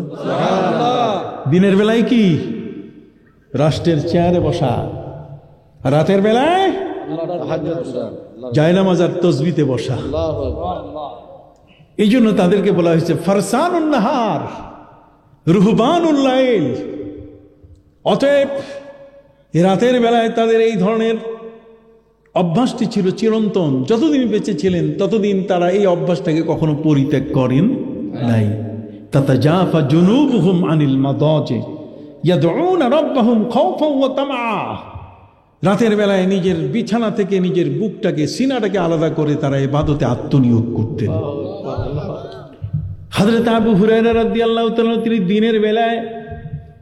দিনের বেলায় বাহরাইন গভর্নর হিসাবে তার দায়িত্ব পালন করতেন। রাষ্ট্রের শাসনে যেন সামান্যতম ত্রুটি না হয়, কেউ যেন না বলে যে আবু হুরায়রা অযোগ্য, দেশ চালাতে পারতেছে না। রাতের বেলায় হযরত আবু হুরায়রা রাদিয়াল্লাহু তাআলা সন্ধ্যা হলে পরে লাকড়ির বোঝা, লাকড়ি বোঝেন তো, খড়ি লাকড়ি কি কোনটা বলেন, লাকড়ির বোঝা মাথায় নিয়া হযরত আবু হুরায়রা রাদিয়াল্লাহু তাআলা মানুষের বাড়িতে বাড়িতে বিক্রি করতেন। দিনের বেলায় রাষ্ট্রের তিনি কি গভর্নর, আর রাতের বেলায় তিনি লাকড়ি নিয়ে ঘুরে বেড়াচ্ছেন। কথা বুঝতে পারছেন? ফেরিওয়ালার মতো তিনি ঘুরে বেড়াচ্ছেন মানুষের দুয়ারে দুয়ারে। লাকড়ি নিবেন কেউ, লাকড়ি নিবেন কেউ। হযরত আবু হুরায়রা রাদিয়াল্লাহু তাআলাকে জিজ্ঞেস করা হলো, দেশের গভর্নর হিসাবে আপনি তো এটা করতে পারেন না। দিনের বেলায় আপনি রাষ্ট্রের কত বড় সম্মানী ব্যক্তি, রাতের বেলায় আপনি মাথায় এই লাকড়ির বোঝা নিয়ে আপনি হেঁটে হেঁটে মানুষের দুয়ারে দুয়ারে বিক্রি করেন। হেতুটা কি, উদ্দেশ্যটা কি আমরা বুঝতেছি না, আমাদের কাছে খুব খারাপ লাগছে। উনি বলছেন, দেখো দিনের বেলায় যখন এই শাসনের চেয়ারটাতে বসি তখন আমার নফসটা এটা মাঝে মাঝে ডিস্টার্ব করে, এটা মনে করে যে আমি একটা কিছু হইয়া গেছি। কতক্ষণ না আমার ভিতরে যে আমার নফস, আমার যে নফসানিয়ত, আমার মধ্যে যে একটা কুপ্রবৃত্তি, শয়তান, কতক্ষণ না প্রত্যেকটা মানুষের সাথে কি আছে, শয়তান আছে। নবীজি সাল্লাল্লাহু আলাইহি ওয়াসাল্লামকে বলা হয়েছে, নবীজি আপনার সাথে কি শয়তান আছে? আছে তো, তবে আমার শয়তানটাকে আমি বসে রাখছি, ওটা আমাকে নামাজের জন্য উঠাই দেয়, উঠেন নামাজ পড়েন। ওটা গানের আসরে আমাকে নিয়ে যায় না, কতক্ষণে ওটা বেপর্দার দিকে নিয়ে যায় না, ওটা চুরি ডাকাতি ঘুষ সুদ এগুলোর দিকে আমাকে নিয়ে যায় না। আমার শয়তানটাকে আমার বসে আমি রেখেছি। আমরা কি সেই শয়তানকে বসে রাখতে পারছি? আমরা পারি নাই। মানুষের আইল নিয়ে কত ঠেলা ঠেলি, একটা বাড়ির মেয়ের বিবাহের প্রস্তাব আসছে, এটা ভাঙ্গানি দিয়ে দেই, কথা কন না? ঠিক অনুরূপভাবে অন্যায়ভাবে কত মানুষের উপরে আক্রমণ করেছি, আঘাত করেছি, কতভাবে মানুষের সম্পদ লুটপাট করেছি, কত কিছু করেছি। এটার হালাল হারাম একবারও চিন্তা করি নাই। কুল মা আনসালাল্লাহু লাকুম মির রিজকিন ফাজআলতুম মিনহু হালালান ওয়া হারামা। আসমান থেকে তোমার জন্য আমি হালাল রিজিক দিয়েছি বান্দা, আর সেটাকে তুমি হারাম পন্থায় গ্রহণ করলে, ওটা তো তোমার নামেই বরাদ্দ ছিল। কথা কি বুঝতে পারছেন? এই জন্য আমি বলতে চাই, হযরত আবু হুরায়রা রাদিয়াল্লাহু তাআলা জিজ্ঞেস করা হলো যে দিনের বেলায় আপনি রাষ্ট্রের শাসন ক্ষমতায় বসেন, আর সন্ধ্যা হলে আপনি কি করেন? লাকড়ি বেচেন। এই লাকড়িটা বেচেন কেন, এটা বিক্রি করেন কেন? উনি বলছেন যে দিনের বেলায় আমি ওই চেয়ারে বসলে আমার নফসটা এটা তিরিং বিরিং করে, আমার মধ্যে একটা ভাব চলে আসে। এই ভাবটা যদি আমার থাকে তাহলে তো আমার মধ্যে কতগুলো ক্যান্সার রোগ ঢুকে যাবে। কথা কোন? মানুষের দেহে যদি কোনো পচন ধরে, মানুষের ভিতরে যদি ক্যান্সার হয়, যেমন হাসপাতালে গিয়ে হাসপাতালের ডাক্তারের কাছ থেকে ক্যান্সারের চিকিৎসা, হার্টের চিকিৎসা, লিভারের চিকিৎসা, কিডনির চিকিৎসা নেওয়া যায়, ঠিক অনুরূপভাবে মানুষের ভিতরে আরো কতগুলো ক্যান্সার আসে। সে ক্যান্সারের মধ্যে একটা হলো কি? অজব, আত্মপ্রশংসা। মানুষ আমাকে বলুক আমি অনেক বড় আলেম, মানুষ আমাকে বলুক আমি বিশাল বড় পীর, মানুষ আমাকে বলুক আমি পৃথিবীর সবচেয়ে চেতা একজন মানুষ। কতখানি আত্মপ্রশংসা, নিজে নিজে। অনেক মানুষ নিজের প্রশংসা করে যে আপনাদের কাছে আমি কি বলবো, আমি বলতে চাই না আমি এই পাশ করেছি ওই পাশ করেছি, আমি বলতে চাই না আমার মেয়েটা এটা ব্যারিস্টার হয়েছে, আমি এটা বলতে চাই না আমার ছেলেটা ডাক্তার হয়েছে, আমি এটা বলতে চাই না। বলতে চাই না মানে সব তো বলে দিল, একটাও তো বাকি নাই। কোন কি বাকি আছে? কোনো বাকি নাই। অজব, আত্মপ্রশংসা, রিয়া, লৌকিকতা। আমি যে কাজটাই করি আরেকজনকে দেখাবার জন্য, এই ছবি তোলো, আমি ত্রাণ দিতেছি, ত্রাণ দিতেছি, ছবি তোলো, এটা ভাইরাল হবে, আমার অমুক ফাউন্ডেশন, আমার অমুক দল, আমার অমুক ব্যক্তি, তার হাত থেকে এটা হচ্ছে। কি হয় কিনা ভাই? কেন সুফিত্ব প্রয়োজন? সুফি হওয়া কেন দরকার? আপনার ভিতরে যে রিয়া আছে, বগস, গোসা, প্রতিশোধমূলক চিন্তা ভাবনা, হাসাদ, হিংসা, কতক্ষণ না সহ কারো প্রতি আপনার যে রাগ, গজব, আদাওয়াত, শত্রুতা, কতক্ষণ না, এই সবগুলো হলো আপনার ভিতরের ক্যান্সার। একটা মানুষ আরেকটা মানুষের সম্পদ দেখলে হিংসা করে, তার বাড়িঘর দেখলে হিংসা করে। এই হিংসা, হিংসুটে মনটাকে ভালো করার জন্য পৃথিবীতে কোনো ট্যাবলেট নাই, কোনো ক্যাপসুল নাই। এর ক্যাপসুল হলো আল্লাহর ওলিদের দরবার। ওখানে গেলে পরে একেবারে ঠিক হয়ে যাবে। আমি ছোট্ট সরসিনা দরবারের তো আমি একজন ব্যক্তি, হুজুর জানেন তো, সরসিনা পীর সাহেব হজরত মাওলানা শাহ সুফি নিসারউদ্দিন রহমতুল্লাহ আলাই, তার কাছে আমেরিকা থেকে একজন লোক আসছে বায়াত হওয়ার জন্য। বায়াত বুঝেন? এই মৌলবীরা কয় কয় বায়াত নাই, হাতে হাত দিয়ে পাগড়ি ধরে বায়াত করি আমরা, বায়াত করাই করে ইত্যাদি। আমেরিকা থেকে এই লোকটা আসছে, এটা স্বাস্থ্যগ্রস্ত ভালো, বুঝেন না, মডার্ন, ডলার, টাকা পয়সা অভাব নাই, কাজে স্বাস্থ্য ভালো, পোস্ত ভালো, গোস্ত ভালো, সুনাম শরীরের অধিকারী। সে পীরের দরবারে আসতেছে, তার মনে কয় আমার কি পীরের দরবারে যাচ্ছে, একটা মুরিদ হওয়া দরকার। এই জন্য সে বাজারের একটা লাইব্রেরিতে গিয়ে একটা বই নিছে, তাসাউফের বই নিয়ে সরসিনা দরবারে গিয়ে পীর সাহেবকে বলছে, হুজুর সালাম আলাইকুম, আমি আমেরিকার একজন প্রবাসী, আমেরিকায় থাকি, সিটিজেন, আপনার কাছে আসছি মুরিদ হওয়ার জন্য, এই বই নিয়ে আসছি, এই বইটাতে আমাকে একটু দাগায় দেন। এখনকার ছেলেরা এই যদি মেট্রিক পাস করে, এরা যদি দাখিল পাস করে, আলিম পাস করে, এরা যদি ওই নোট নোট নোট দাগায় নেয়, তা আপনি একটু সিলেবাসটা একটু দাগায় দেন, যাতে আমি পড়ে পড়ে আমি আমল করতে পারি, পাস করতে পারি। সরসিনার দাদা হুজুর কেবলা হজরতে শাহ সুফি নিসারউদ্দিন আহমদ রহমতুল্লাহ আলী তিনি বলছেন, দেখো বাবা, তুমি যে বইটা নিয়ে আসছো এটা MA পাস লোকের বই, তুমি তো এখনো প্রাইমারি পাস করো নাই। প্রাইমারি পাস করো নাই, আমি তোমাকে এটা দিয়ে কি বুঝাবো, তুমি তো কিছুই বুঝবা না। হুজুর প্রাইমারি পাস করি নাই, তাহলে প্রাইমারির সবক দেন আমাকে। প্রাইমারির সবক হলো যে তুমি এখন থেকে তোমার বাড়ির পাশে অথবা যেখানে পারো মসজিদে যে মুসল্লিরা নামাজ পড়ে ওদের জুতাগুলো সোজা করবা। ওদের কি জুতাগুলো সোজা করবা। হুজুর এই সবক, হ্যাঁ এটাই তোমার সবক, এটাই প্রাইমারি স্টেজ, এটাই হলো ইবতেদায়ী ক্লাস, কতক্ষণ না, এটা প্রাথমিক বিদ্যালয়ের প্রথম সবক, এটাই তোমার হাতখড়ি, দেখি এটা পাশ করো, তারপর ওই বই, এটা MA পাস যারা, তাদের জন্য তুমি যেটা কিনে নিয়ে আসছো। এখন তো সে বিপদে পড়ে গেছে, শ্বশুর বাড়িতে গেছে, নিজের বাড়ির তো ঠিকানা তেমন একটা নাই। শ্বশুর বাড়িতে যাওয়ার পরে পীরের সবক আদায় করতে গিয়ে যখন মসজিদে আসছে, তখন সে চিন্তায় অস্থির যে আমার শালিরা, আমার শালারা যদি দেখে যে আমি জুতা সোজা করতেছি আমেরিকা থেকে এসে, ওরা বলবে এটা আস্তা পাগল, এটা ম্যাড হয়ে গেছে, এটার মাথার চেম্বার নষ্ট হয়ে গেছে, কথা কর না, এটার দুনিয়ার কাম পায় নাই। এখন এসে শ্বশুর বাড়িতে মসজিদের কি জুতা সোজা করতেছে, জুতা ঠিক করতেছে, কথা বুঝতে পারছেন? এই শুরু হয়ে গেছে তার মধ্যে দ্বন্দ্ব যে এই কাজটা করা যাবে কি যাবে না। আরেক দিক থেকে বলছে যে পীরের দরবারে গেছি, আমার প্রথম সবক তো দিছে এইটা করার, এখন কোন দিকে যাব। শেষ পর্যন্ত বলছে শালা শালি যাই বলার বলুক, আত্মীয় স্বজন, ওইদিকে তাকাবো না, আমার পীর যা বলছে আমি এখন জুতা ঠিক করব।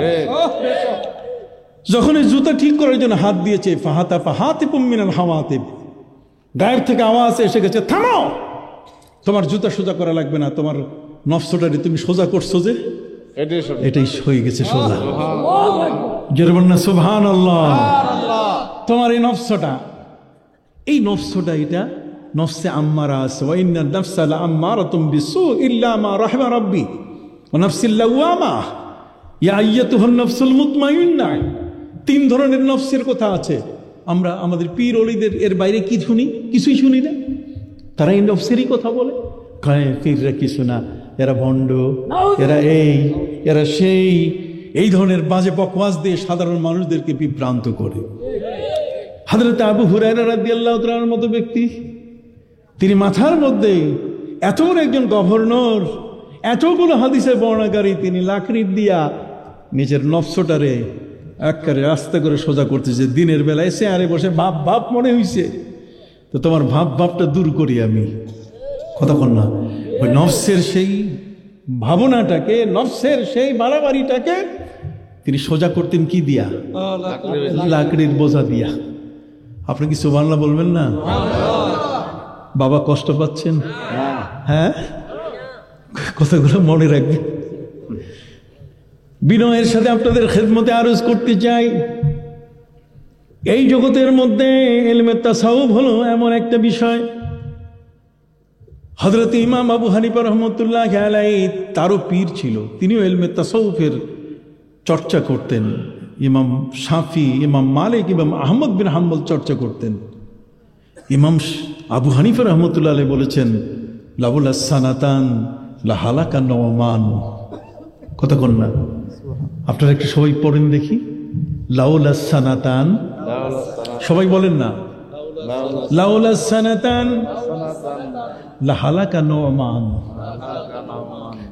ইমাম আবু হানিফা রাহমাতুল্লাহ বলছেন যে আমার জীবনে যদি 2টা বছর আমি না পাইতাম, তাহলে আমার জীবনের সমস্ত জ্ঞান গরিমা সব ধ্বংস হয়ে আমি বেঈমান হয়ে যেতাম। লাউলা সানাতান লা হালাকা নওমান। নওমান ইবনে সাবিত ইমাম আবু হানিফার নাম। লাউলা সানাতান, সানাতুন মানে 1 বছর, সানাতান মানে কি 2 বছর। লাউলা সানাতান লা হালাকা নওমান। হযরত ইমাম আবু হানিফা রাহমাতুল্লাহ আলাইহি তিনি তার পীরের দরবারে 2 বছর ছিলেন। কয় বছর? 2 বছর। হযরত জাফর সাদেক আর তার বাবা হচ্ছেন হযরত ইমাম বাকের। কতক্ষণ? বাবার ছেলে। এদের কাছে তিনি 2 বছর থেকে যে ইলমে তাসাউফের জ্ঞান পেয়েছেন, উনি বলছেন লাউলা সানাতান, যদি এই পীরের দরবারে আমি 2 বছর ইলমে তাসাউফ না শিখতাম, লা হালাকা নওমান, তাহলে আমি নোমান ইবনে সাবিত, আমি আবু হানিফার যত জ্ঞান ভান্ডার সব পচে যেত, সব পচে যেত, সব ধ্বংস হয়ে যেত, সব নষ্ট হয়ে যেত। সুবহানাল্লাহ বলেন। আল্লাহু আকবার। রিসালাত ইয়া রাসূলুল্লাহ, হায়দারি ইয়া মাওলানা ইসলাম, হায়দারি ইয়া মাওলানা ইসলাম, গাউসিয়া ইয়া রাসূলুল্লাহ, বড় দরবার শরীফ জিন্দাবাদ জিন্দাবাদ। সম্মানিত হক হক সম্মানিত সুধী, ইমাম মালিক রাহমাতুল্লাহ আলাইহি তিনি বলেছেন যে মান তাসাওয়াফা ওয়া লাম ইয়াতাফাক্কাহ, যে ব্যক্তি খালি তাসাউফ নিয়ে থাকলো কিন্তু নামাজ রোজা নাই। কতক্ষণ না? নামাজ রোজা পড়ে না, খালি মারিফত নিয়ে আসে, ফাকাত তাসান্দাকা, সে জিন্দিক। নামাজ পড়তে হবে তাকে, নামাজ পড়ে আল্লাহকে জয় করতে হবে, নামাজের মধ্যে মুরাকাবা করতে হবে, নামাজের ভিতরে তার মুশাহাদা করতে হবে, নামাজ দিয়েই তার মুকাশাফা আসবে, তার অন্তরের চক্ষু খুলে যাবে নামাজ দিয়া, রোজা দিয়ে, হজ দিয়ে, সব তাকওয়ার ইবাদত। হুদাল লিল মুত্তাকিন আল্লাযীনা ইউমিনুনা বিল গায়বি ওয়া ইউকিমুনাস সালাত। তাকওয়া, ওয়া তাযাওয়াদু ফাইন্না খায়রাজ যাদিত তাকওয়া। হজের ক্ষেত্রে সেখানে বলা হচ্ছে এখানে আসল জিনিস তাকওয়া। রোজার ক্ষেত্রে বলা হয়েছে লাআল্লাকুম তাত্তাকুন, মিসেল ইউ স্ট্যান্ড, তার মানে তুমি আবার শিশু জীবনে ফিরে আসবে, নিষ্পাপ জীবনে তুমি ফিরে আসবে। কতক্ষণ না? যাকাত থেকে নিয়ে, নামাজ থেকে নিয়ে, রোজা থেকে নিয়ে, সিয়াম বলেন, হজ বলেন, যাই বলেন, প্রত্যেকটার মূল উদ্দেশ্য হলো আপনাকে ক্লিন করে ফেলা, যত ময়লা আছে লিকুল্লি শাইইন সিকালাতুন ওয়া সিকালাতুল কুলুবি যিকরুল্লাহ। হযরত নুমান ইবনে বশীরের হাদিস, আনি নুমান ইবনে বশীর রাদিয়াল্লাহু তাআলা আনহু قال قال رسول الله صلى الله عليه وسلم الحلال بين والحرام بين وبين ذلك امور مشتبهات لا يدري كثير من الناس اهي من الحلال ام هي من الحرام فمن اتقى استبراء لدينه فقد سلم الا وان لكل মালিকিন জাসাদিন লামুদগাতান, প্রত্যেকটা আলা ওয়া ইন্না লিকুল্লি মালিকিন হিমান আলা ওয়া ইন্না হিমাল্লাহি মাহারিমুহু আলা ওয়া ইন্না ফিল জাসাদি লামুদগাতান ইজা সালুহাত সালুহাল জাসাদু কুল্লু ওয়া ইজা ফাসাদাত ফাসাদাল জাসাদু কুল্লু আলা ওয়া হিয়াল কালব। সেই কল্পটা এটা না থাকলে, এই কল্প জং ধরলে আপনার সব শেষ। এটা পরিষ্কার থাকলে আয়না হয়ে যাবে হযরত উমরের মতো। 900 কিলোমিটার দূরে আপনি দেখতে পাবেন কে বিপদে আছে। কথা কি বুঝতে পারছেন?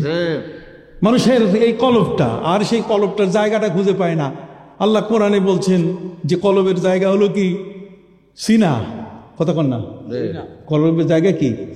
ফাইন্নাহা লা তা'মাল আবসার ওয়ালাকিন তা'মাল কুলুবুল্লাতী ফিস সুদূর। কলব আছে সিনার মধ্যে, আর মৌলবী খুঁজে পায় না, কয় কপালে নালে হাঁটুতে। ওই হাঁটু আর কপালে আছে, ওর ভাগ্যে কল্প কোন জায়গায় এটা নাই। কথা বুঝতে পারছেন? কাজে কথাবার্তা শুনবেন খুব হুঁশিয়ার। ফানজুরু আম্মান তাখুযুনা দীনাকুম, তোমার ধর্মটা শিখবে তার কাছে যে তোমাকে ধর্ম শেখাতে পারে।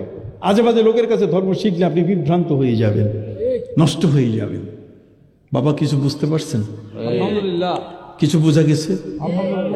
হুজুর আমাকে বলেছেন ইলমে তাসাউফের উপরে, ভাই আমাকে বলেছেন আহলে বাইতের উপরে। আমি কথা বলার চেষ্টা করেছি, কি বলেন ঠিক কিনা? আমাদের মধ্যে আছি আমরা, কিছু অতিরঞ্জিত কিছু কাজগুলো করি, এগুলো দরকার নেই। এগুলো কি দরকার নেই, যেখানে যতটুকু দরকার সেখানে ততটুকুই করব। কতক্ষণ না পাক পাঞ্জাতান পর্যন্ত, ইয়াজিদ পর্যন্ত থেমে থাকবো। কতক্ষণ না তার উপরে যাওয়ার চেষ্টা করব না। আমরা আমাদের নিজস্ব চিন্তাধারা ভাবনাটাকে এমনভাবে নিয়ে আসবো যে আমি কতটুকু পবিত্র হতে পারলাম। আমার পবিত্রতা নিয়েই সর্বপ্রথম আমাকে চিন্তা করতে হবে আগে। সম্মানিত সুধী, হযরত ইমাম মালিক রাহমাতুল্লাহ বলছেন মান তাসাওয়াফা ওয়া লাম ইয়াতাফাক্কা, খালি মারিফত নিয়ে আছে, নামাজ নাই রোজা নাই, কয়টা জিন্দিক। ওয়া মান তাফাক্কাহা ওয়া লাম ইয়াতাসাওয়াফ, যে ব্যক্তি নামাজ রোজা নিয়ে আছে কিন্তু পীর ওলি মানে না, সুফি দরবেশ মানে না, ফাকাত তাফাসসাকা, সে ফাসিক। সে কি? আবার বলেন সে কি? ফাসিক। ওয়া মান জামা বাইনাহুমা ফাকাত তাহাক্কাকা, আর যে ব্যক্তি ইলমে মারিফত আর ইলমে শরিয়ত, ইলমে মারিফত, কতক্ষণ না এই সব একসাথে ইলমে ফিকহ আর ইলমে তাসাউফ জমা করে যে ব্যক্তি আছে, নামাজ রোজাও আছে, আবার জিকির আজকারও আছে। কতক্ষণ না তাহলে দেখবেন ফাকাত তাহাক্কাকা, সেই মুহাক্কিক, সেই মূল, সেই সত্য। সুবহানাল্লাহ। এই জন্যই নবী করিম সাল্লাল্লাহু আলাইহি ওয়াসাল্লামের রান মোবারকের পাশে জিবরিল আমিন এসে রান মিশাইয়া অথবা হাত নবীজির রান মোবারকে রেখে বলছে হুজুর ইসলাম কাকে বলে? নবীজি বললেন ইসলাম হলো তুমি সাক্ষ্য দিবে আল্লাহ ছাড়া কোনো মাবুদ নাই, ওয়ান আনতাশহাদু আল্লা ইলাহা ইল্লাল্লাহ ওয়া আন তুকিমাস সালাত ওয়া তাসুমা রমাদান ওয়া তাহুজ্জাল বাইত। কথা বুঝতে পারছেন? তুমি হজ করবে, রোজা রাখবে ইত্যাদি। এবার জিজ্ঞাসা করছেন যে হুজুর তাহলে ঈমান কাকে বলে? মাল ঈমান?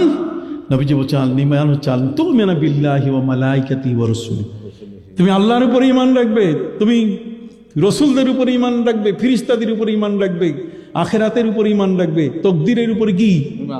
পুনরুত্থানের উপরে কি রাখবে? ঈমান। 6টা বিষয়ের উপরে তুমি ঈমান রাখবে। কথা বুঝেন নাই? তাহলে সেখানে নবীর উপরে ঈমান, নবীকে কি মিথ্যুক মনে করা যাবে? অতএব উটের বাজারে গিয়ে নবীজি উট কিনতে গিয়ে দাম পরিশোধ করছেন, কিন্তু উটের মালিক সে উট দেয় না। মনে আছে কিনা জানি না, উটের মালিক কি দেয় না? উট দেয় না। সে বলছে সাক্ষী কই? সাক্ষী দেওয়ার জন্য এসে গেলেন নবীর সাহাবী, তিনি বলছেন হুজুর আমি সাক্ষী। নবী যেমন তুমি তো ছিলে না, তখন সাহাবী বলেন হুজুর আমি না থাকলেও আপনি যখন ওহী নাজিল হয় তখন তো আমরা কেউ থাকি না, আপনি বলেন এটা কোরআন, আমরা মেনে নেই। কাজে আপনি ইহুদিকে টাকা পয়সা দিয়েছেন, আমরা তো মেনে নিয়েছি। আপনাকে এটা যদি না মানি তাহলে কোরআনকে অপমান করা হবে, কোরআনকে অবিশ্বাস করা হবে, আমরা বেঈমান হয়ে যাব। এই ব্যক্তি ছিলেন হযরতে খুজাইমা। কে? খুজাইমা। নবী করিম সাল্লাল্লাহু আলাইহি ওয়াসাল্লাম তার কাঁধে হাত দিয়ে বললেন, মান শাহেদ আলাহু খুজাইমা ফাহুয়া কাফিন। ইসলামের বিধান হচ্ছে যে কোনো বিচারে দুইজন সাক্ষী, কিন্তু আমার খুজাইমা যদি একা হয় তাহলে দুইজনের বেলায় তাকে গণনা করা হবে, সে যেন দুইজনের জায়গায় দাঁড়িয়ে আছে। আপনি কথা বুঝতে পারছেন? মান শাহেদ আলাহু খুজাইমা ফাহুয়া কাফিন। অতএব আনতুমিনা বিল্লাহি, আল্লাহর উপরে ঈমান আনতে হবে, ওয়া মালাইকাতিহি ওয়া কুতুবিহি ওয়া রুসুলি। আকাশের জমিনে যত ফিরিস্তা আছে সমস্ত ফিরিস্তার উপরে, ফিরিস্তা কুলের উপরে, কথা কল, রসুলগণের উপরে, আসমানি কিতাবের উপরে, তাকদীরের উপরে, পুনরুত্থানের উপরে, এগুলো ঈমান আনতে হবে। এরপর হযরত জিবরাইল জিজ্ঞেস করছেন, ইয়া রাসূলুল্লাহ মাল ইহসান, এই কথাটা বলে শেষ করব। মাল ইহসান, হে নবী ইহসান কাকে বলে?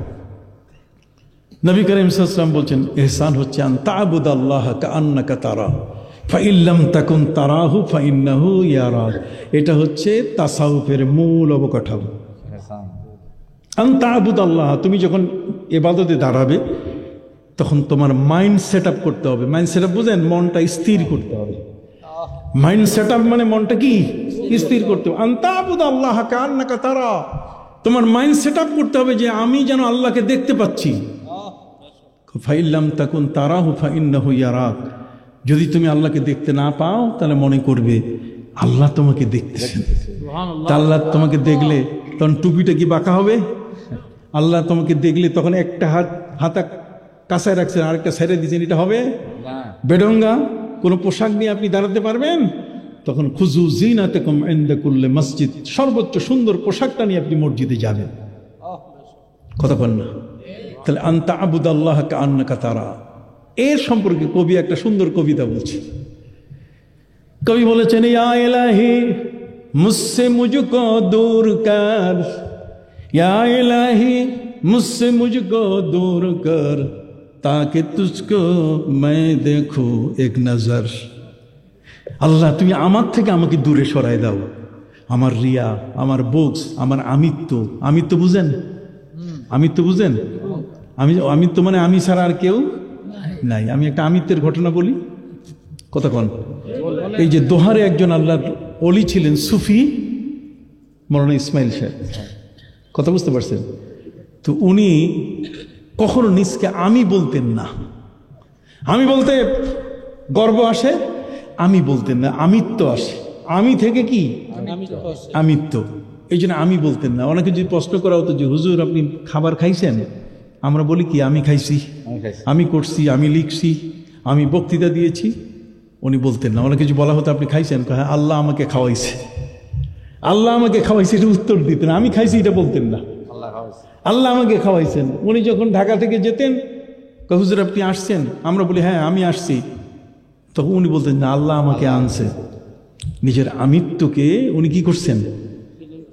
একেবারে এমন সুফি ছিলেন, উনি ওয়াজ করতেন, ওয়াজ করার সময় নিজের স্ত্রী ঘরে রেখে ওয়াজ করার জন্য যেতেন। কোনো এক সময় দেখা গেল যে ওয়াজ মাহফিল হয় নাই, উনি বাড়িতে ফিরছেন, এসে দেখে স্ত্রী ঘরে নাই। উনি খোঁজ নিয়ে দেখে স্ত্রী তার বাপের বাড়ি গেছে, মানে ওনার শ্বশুর বাড়ি। যা স্ত্রীকে বলছে যে তুমি যে বাপের বাড়িতে আসলা আমারে কইছো? আমি কি জানি আপনি আসবেন? কতক্ষণ আমি কি জানি আপনি আসবেন? কয় তুমি ঠিক করছো? কয় না ঠিক করি নাই।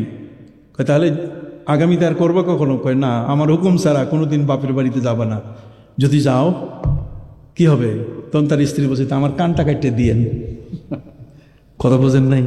এই সুফি পরে এরকম আরেক বছর কোনো এক সময় ওয়াজ মাহফিলে গেছে, ফিরে এসে দেখে বউ ঘরে নাই, বাপের বাড়িতে গেছে। যাইয়া ধরছে, তোমার সাথে কি ওয়াদা ছিল? তুমি আসবা না আমাকে না বলে, এখন তুমি তো বলছিলে। দেন কান কাটে, উনি ধরে কান কাটে দিছে।